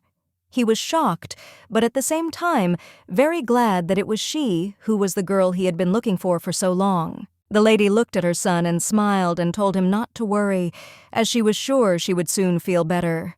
The man looked at his son closely and said that it was time for his mother to be treated. He asked his son to go and play outside for a while. The young man sat on the bench. He was very puzzled as he was worried about his mother. A moment later, he saw a young, beautiful girl who looked at him in surprise and asked what had happened. The young lady looked at the boy closely and said that he looked very unhappy. She looked at him in surprise and asked why he was sitting there alone. The young man looked away from her and, sighing heavily, said that he was just sitting and waiting for his mother. He said that he was not lonely at all. A moment later, the young lady sat down next to him and asked if it was true. He looked at her in surprise and said that if he was sullen, it would hinder his mother's recovery. He said that it seemed like his mother was in constant pain. He said that he wanted her to get better as quickly as possible. The young lady looked at him with a smile and told him not to worry. She gave him a flower with a smile and said that his mother would definitely get better. Soon the young man looked at the young lady in surprise. She looked at him intently and said with a smile that then he would not be sad anymore. A moment later, he heard his father calling him. The young man looked sideways into the distance and said that he had to go already. The young lady looked at her new friend with a smile and asked if he could keep their meeting a secret, as if he told anyone she would get into trouble. The young man looked at her in surprise, as he did not understand why this was so, but he still agreed with her. His mother, who was suffering from an incurable disease, suddenly recovered that day, and they were all very happy about her speedy recovery. The young lady looked at her friend closely and said that his mother was already better. She smiled and said that her mother had miraculous powers. The young man looked at her intently and said with a smile that they had never introduced themselves to each other. He smiled and said his name and said that she could call him Gil. He smiled and asked what her name was. The young lady looked at him intently and, asking for forgiveness, said that unfortunately she could not tell him her name. She sighed heavily and said that she had the same power as her mother, so she would not make new acquaintances until she took control of her. The young man looked at her in surprise but did not answer. The young lady smiled, looking at her new friend, and said that he looked so lonely and she could not help but come to him. She looked at him intently and with a smile asked him not to make that face again. Smiled and said that she was very glad that he could smile again. The young man looked at the young lady intently and asked if he could come to her again. She smiled and said that of course he could do so, but it had to be a secret. From that day on, they became friends and often spent time together in secret from everyone. Gil looked at the young lady in surprise and asked if she had never been to the city. The young lady sighed heavily and said that unfortunately she had not gone out into the city, but she would very much like to. The young lady said sadly that her mother told her that it was very dangerous outside. Gil looked at the young lady intently and said that he would certainly take her then. He smiled and said that she didn't need to worry, because no matter what happened, he promised that he would definitely protect her. The young lady looked at him in surprise and asked if this was true. He looked at her intently and said that of course it was true. He said he would protect her not only in the city, he shouted that he would definitely protect her anywhere. A moment later, he knelt down and said that he would protect her always. He said shyly that he always wanted to stay by her side. He looked at her intently and said that he wanted to be with her even when they grew up. The lady smiled, looking at her friend, and said that she also wanted to stay with him always. After some time, the young man finally took the young lady to the city, but he did not yet know that this would be their last meeting. The young people were having a great time as they arrived at the height of the festival. There were more people than usual. The young lady looked at her friend closely and thanked him with a smile for being able to bring her to the city. After all, she said that she didn't even think that she would have so much fun. The young man smiled and happily said that they could go to another place. But a moment later, he was taken aback as he noticed that his girlfriend was far away. The young man screamed and called her. He screamed that it was very dangerous for them to be separated. A moment later, the young man froze as he saw a man. The man in turn looked intently at the young girl and told her to come to him as he had been looking for her for a long time. Gil was in shock because he realized that trouble was about to happen. He knew that he couldn't lose his girlfriend. He screamed, but it was all in vain. The man grabbed the young girl's hand with lightning speed and he told the girl with a grin that he had finally found her. He saw her silver hair and red eyes. He knew without a doubt that she was her mother's daughter. He was very glad that he finally found her. The young lady, in turn, was scared. She looked at the man in surprise because she did not know who he was. She screamed for him to let her go. A moment later, her friend managed to wrestle her away from the man. The man froze in shock as the girl was nearby, but the boy prevented him from taking possession of her. Gil grabbed his friend by the hand and shouted for her to run after him. He shouted at her not to turn around under any circumstances. The man looked after them with fury and shouted at them to stop. The young people sighed heavily, but they were still glad to be away from the man. The young man looked intently at his girlfriend and said that they needed to go home and he would definitely take her back. The young lady in turn sighed heavily and thanked him. She said with a smile that she still shouldn't have let go of his hand. She said that they still should not move away from each other. They slowly walked out of the alley, but unfortunately they did not notice how a horse was rushing towards them. The young lady froze in place. The young man was in shock. He screamed. A moment later, he pushed his girlfriend away and she fell with a crash, and he unfortunately was run over by a horse. Gil was confused as he couldn't move. He didn't understand what had happened at all, but in turn he hoped that his girlfriend was okay. The young lady with tears in her eyes screamed at her friend and asked for forgiveness, saying that she was very sorry. She screamed that it was all her fault. The young man, in turn, knew that everything was not so at all since it was he who led her out of the house. He knew that all he wanted was to see her radiant smile. He wondered if he would really die like that in her arms. Agnes, in turn, screamed that she would not let him die like this. She screamed that she had the same power as her mother. Agnes shouted to him that she would save him no matter what. Before me, later, the young man felt her warmth. He looked intently at his girlfriend as she was very beautiful. When he woke up, he was alone. The young man was puzzled as all his wounds had disappeared as if by magic, but still he was very excited as he did not understand where his girlfriend had gone. He was very worried because he was afraid that she could be kidnapped by a man again. He knew that they could just do nothing, so he rushed around the city looking for the young lady. He thought that she must have just gone home first. But when he came to make sure she was okay, her house was engulfed in flames. The young man froze in place in front of the burning house. Later, 2 corpses were found in the ashes, but no one knew where the young lady had gone, so he continued searching. The Duke, in turn, really believed that she was still alive. He knew that one day he would find her and she would be next to him. The young lady looked closely at her friend and sighed with relief. She knew that he was okay now. But a moment later, she collapsed exhausted, having spent all her strength healing her friend. With lightning speed, the Duke caught the young lady. He smiled, looking at Agnes. He was very glad that she turned out to be the one he had been looking for a long time. He knew that no matter what anyone said, he would never forget her because he wanted to be with her always, no matter what. The man looked at the Duke in surprise and asked if he really had a fiancée. He asked the Duke why he couldn't just let go of the past. The man asked the Duke if the young lady was not good enough for him. The man told the Duke that for the sake of his family he must marry quickly. But the Duke in turn knew that he had sworn an oath to the young lady to protect her always, and he was furious with himself because she had suffered for so long because of his selfish desires.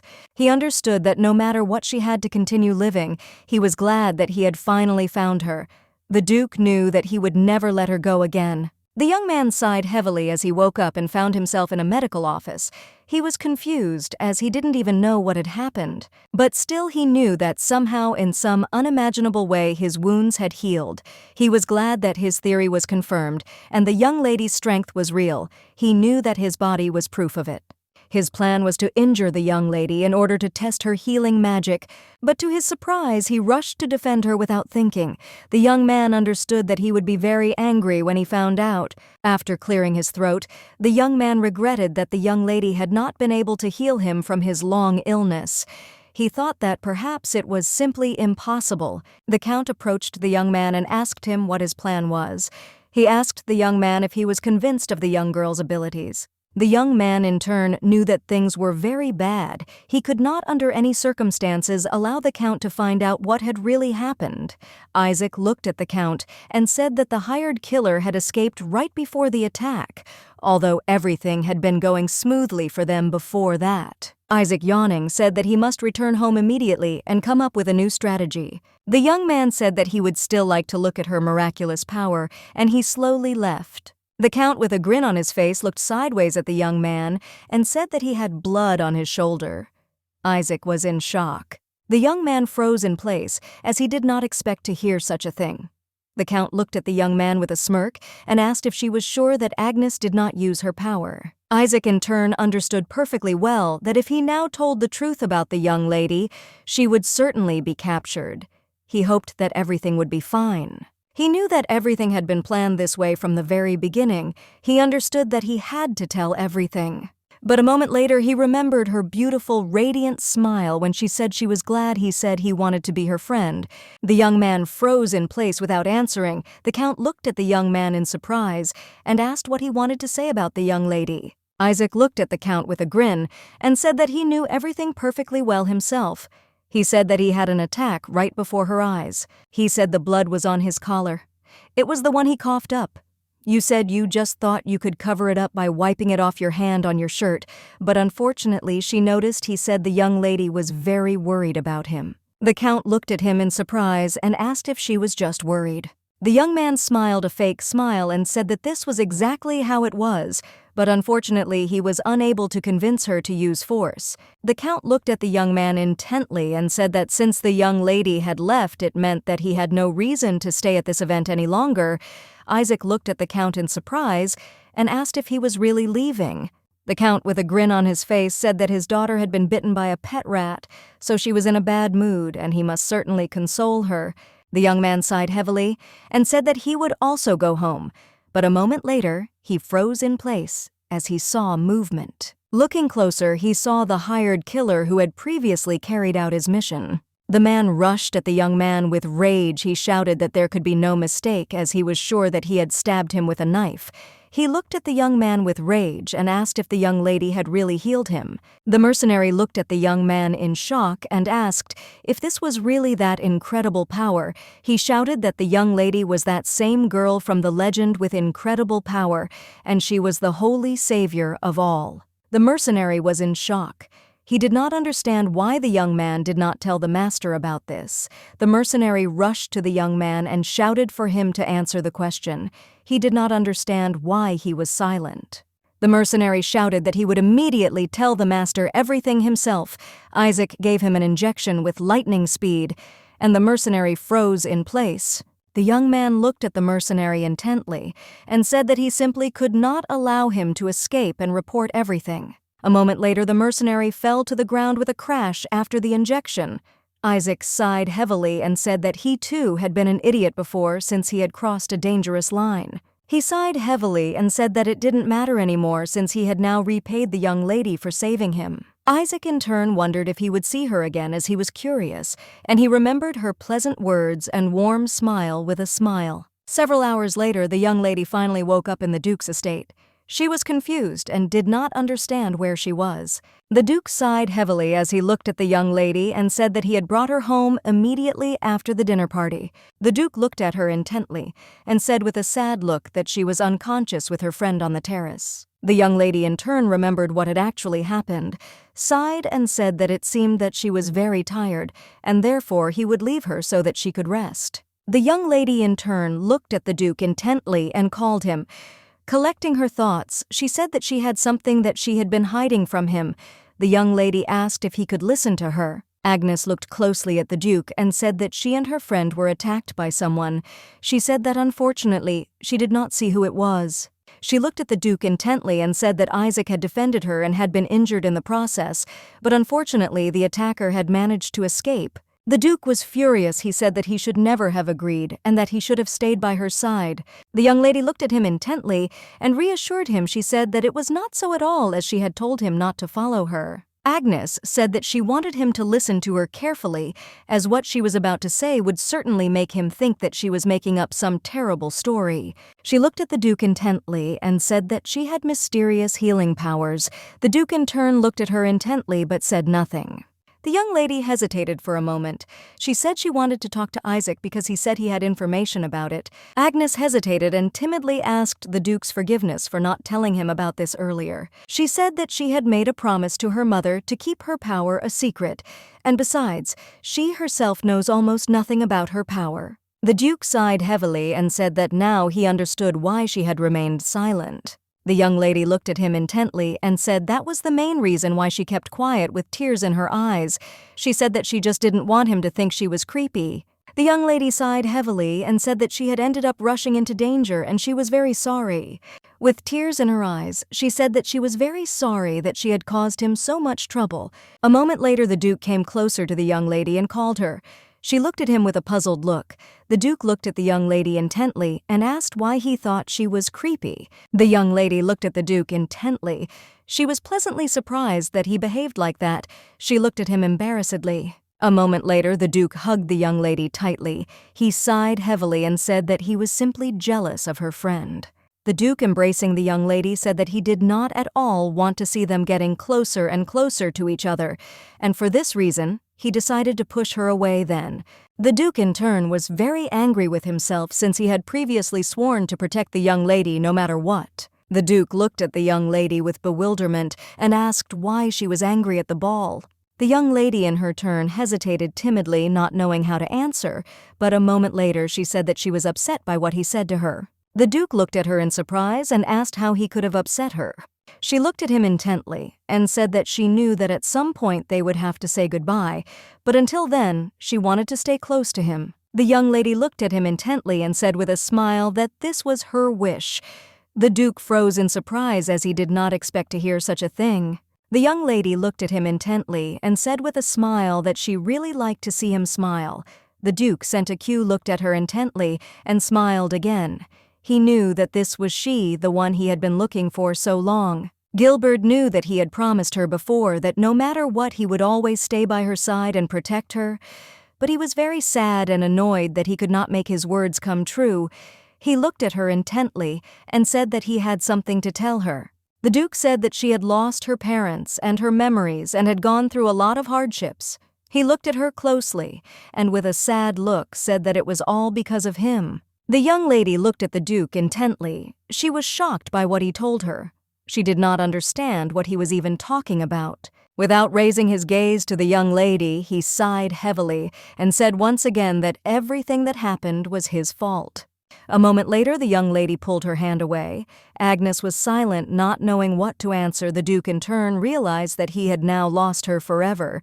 A moment later, she came closer to him and, taking his hand, asked him to tell her everything without hiding anything from her. She said that she would certainly accept everything he told her, so she asked him to tell her everything. The Duke froze as he did not expect such a thing. The Duke looked at the young lady intently and timidly said that the bride he had been looking for so long and carefully all this time was she. The young lady was shocked by what she heard. She looked at the Duke intently, not making a sound. Gil looked after his horse with tenderness and care, but at the same time he remembered his friend to whom I told him with a smile not to worry about his mother, as she would soon get better. He was puzzled as all the doctors said that his mother's illness was incurable. A moment later, the young man heard his mother calling him joyfully. He looked to the side and saw his joyful parents. He ran up to his mother in a hurry and asked if she didn't need to rest. Now Madame smiled and said that there was no need for that, since nothing hurt today. The young man looked at his parents intently. He was very happy to hear something like that. He was glad that his friend told him the truth and his mother felt better. His father looked at his mother with a smile and said that that amazing power really does exist, and he was very glad that they approached the young lady. The young man was very happy and simply could not believe that his mother was going to the city again. The father looked at him intently and said that adults had something to talk about and asked his son if he would mind waiting for them somewhere. Gil came closer to his mother and kissed her tenderly. He said that he would wait for them in the square. Madame smiled, looking at her son, and told him to be careful. The young man was leisurely walking around the city and noticed that many people had gathered at the church. He thought that it was probably time for the service. He thought that he should also go and pray for his mother's health. While standing in line, he accidentally pushed a man. The young man was taken aback and, turning around, asked for forgiveness. The man looked intently at the young man and said that it was his fault. The young man looked intently and in surprise at the painting that the man was holding in his hands. With lightning speed, the man rushed towards the young man and asked if he knew who she was. Gil froze in shock as he remembered the young lady I had asked to keep their meeting a secret. He timidly said he didn't know. A moment later, he saw the man fall to his knees and beg him piteously to tell him everything. The man shouted that his daughter had an incurable disease and that she did not have long to live, and all he could do was hope for a miracle. The young man froze, looking at the man as he remembered his mother, who also had an incurable disease. He felt sorry for the man as he understood that he also had a person close to him who was sick. The young man looked at the man intently and said that in the forest outside the city there was a doctor's estate, and his mother had also been told that she was incurable, but now she was healthy. As he was leaving, the young man told the man that he could definitely go there. The man in turn looked at the young man with a grin and thanked him for the information. Gil was in shock because that day he lost his friend due to his own fault. The young men stared at the remains of the estate and whispered. They thought that someone must have attacked them, and it seemed that someone wanted to get their power, but they did not understand how this could happen, since their stay here was a secret. The man looked closely at the remains of the estate and said that it meant that someone had told ill-wishers about this place. Gil, in turn, burst into tears as he realized that he had made a huge mistake which cost him a lot. The Duke looked at the young lady with tears in his eyes and said that it was he. He looked at her intently and, bursting into tears, said that it was his fault that her parents were gone. The young lady, in turn, looked at him intently and said that she would not forgive him. The Duke said nothing as he knew that this was how it would be. Agnes, without looking up at the Duke, asked if he really thought she would react that way. She looked at him intently and asked if she really should say that it was all his fault. She pulled herself closer to him and said that he had been going through this alone for a long time. She said that she had indeed suffered a lot. The young lady looked at him intently. After a short pause, she said that after meeting him, her life was filled with colors, and she was very glad that she met him. The Duke looked at her intently because he wanted to object. He knew that it was he who was to blame for all her tragedies. He knew that it was he who had ruined her life and put her to the test. The young lady thought for a moment and looked at the Duke with a smile. She said that she remembered a boy who often played with her. She said that they promised to stay together forever, but she unfortunately could not remember his face. The Duke looked at her intently. He was embarrassed but did not answer. The young lady pulled him closer to her and said with a smile that she could finally see his face. Agnes said with a smile on her face that it had been him all along. The Duke smiled and said that he had been looking for her for a long time. He said he hoped she had survived and never stopped believing she was alive to this day.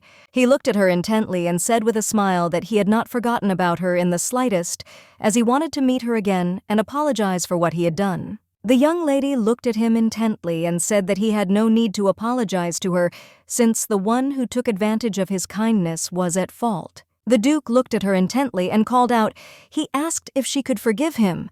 Gilbert looked at her timidly and asked if she could stay by his side forever. The young lady smiled, looking at her companion, and said that she wanted to be happy next to him. The Duke in turn smiled sheepishly at the young lady in response and said that he was very glad to hear it. A moment later, he pulled her closer to him. The young lady froze in confusion as she did not know what he wanted from her. The Duke of the Box looked at her. He wanted to tell her something. The young lady in turn looked at the Duke with embarrassment and called him timidly. A moment later, he walked away from her and told her to just forget about everything. Moving away from the Duke said he was very glad to talk to her today. The young lady looked after him intently. She was surprised and did not understand his reaction. The Duke told her to have a good rest standing in the place of the young lady. She looked after him and also wished him good night. The Duke was in shock, wondering what he was going to do. The maid looked closely at the young lady and said with a smile that the Duke wanted to kiss her.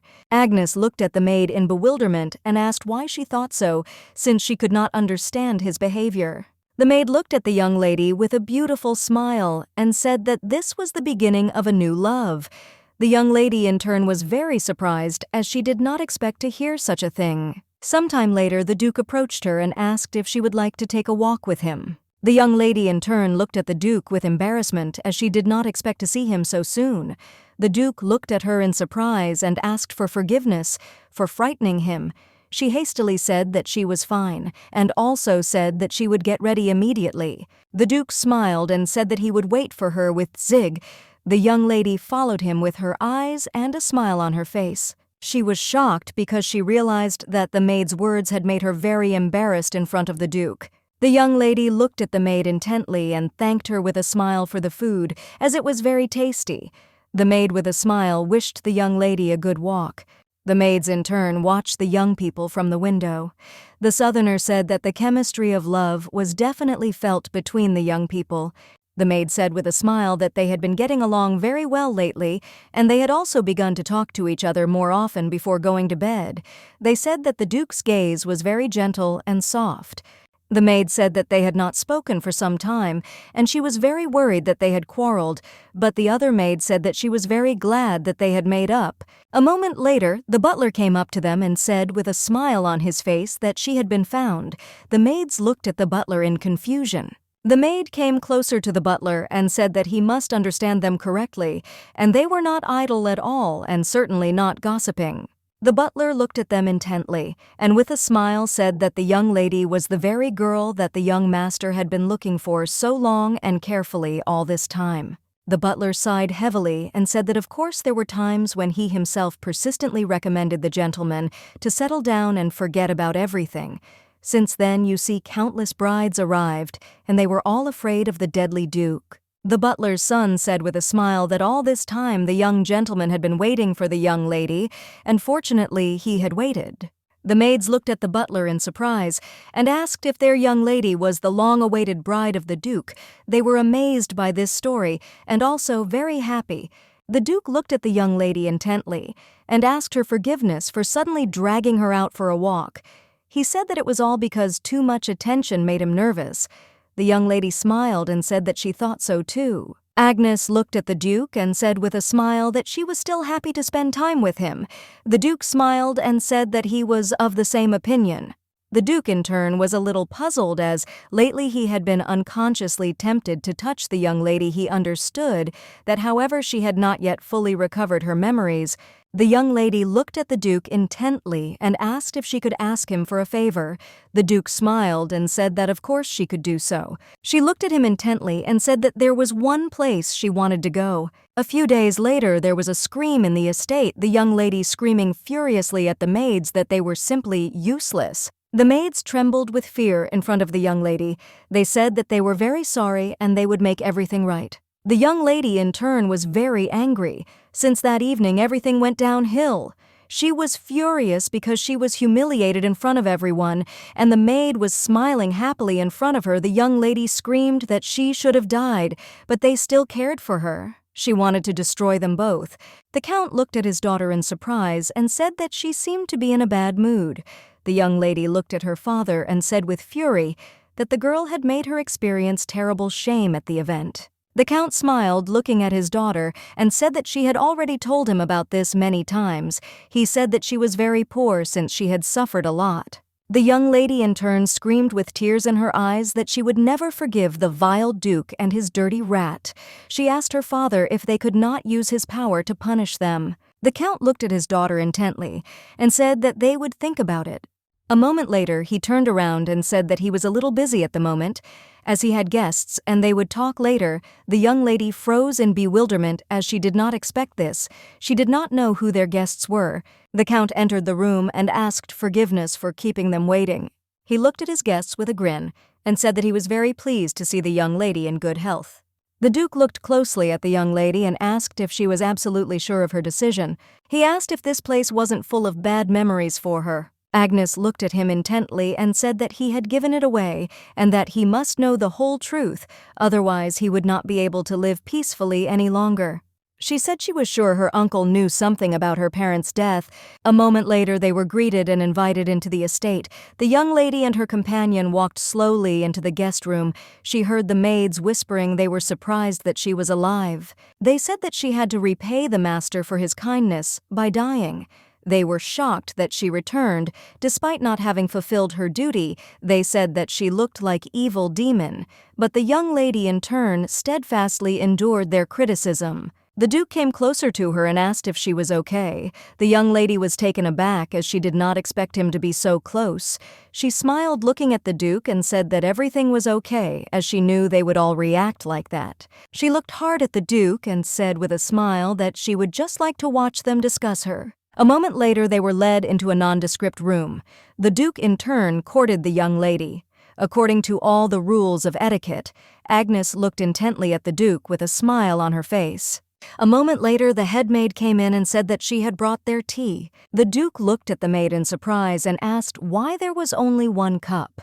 The head maid looked at the young people with disdain and said that it was useless to brew tea for someone who had no sense of taste. The Duke was furious and wanted to remove the maid from their path at once, but the young lady restrained the Duke and said with a smile that she smelled a very pleasant aroma. Agnes looked at the maid and asked if it was Le Fleur's tea. The head maid froze in shock as it was unexpected to hear something like that. She wondered how such an inconsolable doll as Agnes could distinguish the aroma of tea. The maid thought that the young lady had simply guessed. The Duke sighed heavily and asked the head maid if her master had returned. The head maid said that, of course, the master was not there. The young lady looked at the maid in bewilderment and asked what she meant. The head maid looked at the young men with disdain and said angrily that they could wait, but she did not say that she would inform the master of their arrival. The young lady looked at the maid in surprise and said that they had sent him a letter and arranged a meeting. The head maid looked at the young lady with fury and shouted that a brat like her should know her place, as the master would not waste his precious time on her. The maid looked at Agnes with disdain and said that no matter how long she waited, the master would not come to her. She said that they did not even need to sit there and they could just leave. The Duke looked at the head maid with fury and shouted, did she really think that he would just sit and listen to such things from her? The young lady, in turn, looked intently at the Duke and asked him to calm down. The headmaid looked at them with disdain, for she saw that the young lady was still the same pitiful doll as she had already begun to cry to the Duke. The young lady looked at the headmaid and said that it seemed she didn't know her place. The maid was shocked, as she did not expect to hear such a thing from the servants. The young lady looked at the headmaid and calmly said that she was keeping her master's guests waiting, insulting them, and all without his permission. The young lady looked angrily at the maid and said that by her behavior she was tarnishing the good and honest name of her master. The young lady looked closely at the maid's leg and said that she would tell her again, so that she could tell her master that they had arrived. The maid was taken aback and said in a trembling voice that she understood everything and would certainly correct the situation. The Duke sighed heavily and said that unfortunately he had lost his composure a little without raising his eyes to the young lady. He said that it was an extremely cruel request on her part to tell him to be silent. The young lady looked at him intently and said with a smile that she just wanted to get a little revenge on the headmaid. Meanwhile, the Count was reading the documents closely. He knew that Isaac had been acting very suspiciously at the time, and later he received a letter from the young lady saying that she wanted to meet. He knew that something had definitely happened at that ball. The Count looked at the painting of Agnes's mother with a smirk. He said that she probably wanted to seal her powers properly, but unfortunately for her, he ruined her plans. He remembered how Agnes's mother screamed and asked him if he really wanted to use not only her, but also her daughter. The young lady was screaming at that moment that she would not allow him to do such a thing to her daughter. The Count knew that there was nothing more annoying than a puppet with free will. The Count wanted to awaken the powers of the young lady and become a god that everyone would worship. A moment later, servants entered the Count's presence and said that a young lady had arrived. The maid looked at her master and said that the only reason the girl could return was to demand something from him. The headmaid said that the Duke might also be fake. She said that she was a little hesitant about whether she should disturb him. The Count smiled and said that he understood that she was very worried about the family. The maid was very glad that the master understood her. A moment later, the Count struck her with a furious blow, and the maid fell to the ground with a crash. The Count said that he had answered the young lady's letter and invited them to his place, and she had gone and defamed his name. He was furious and, looking sideways at the maid, told her to get out of his sight. He said that she would never set foot in their house again. The headmaid was shocked as she did not expect to hear such a thing. The Count looked at his favor and told him to deal with the maid. The Count looked at the Duke intently and with a smile said that he was very pleased to meet her. The Duke said that he was also pleased to meet him. The Count looked at the young lady intently and said with a smile that it seemed they had recently been to a ball. He asked if the young lady had been present at it. He looked at the young people intently and said that he was very sorry that his daughter had caused them so much trouble. He said that he had already scolded her thoroughly. The young lady looked at him in surprise and said that they had come to him today because she needed to ask him something. The young lady looked at the Count intently and said that she was interested in the death of her parents, his younger brother and his wife. The Count looked at the young lady intently and said with a grin that he understood everything. The Count looked at the young lady with a grin and said that it was finally time to talk about them.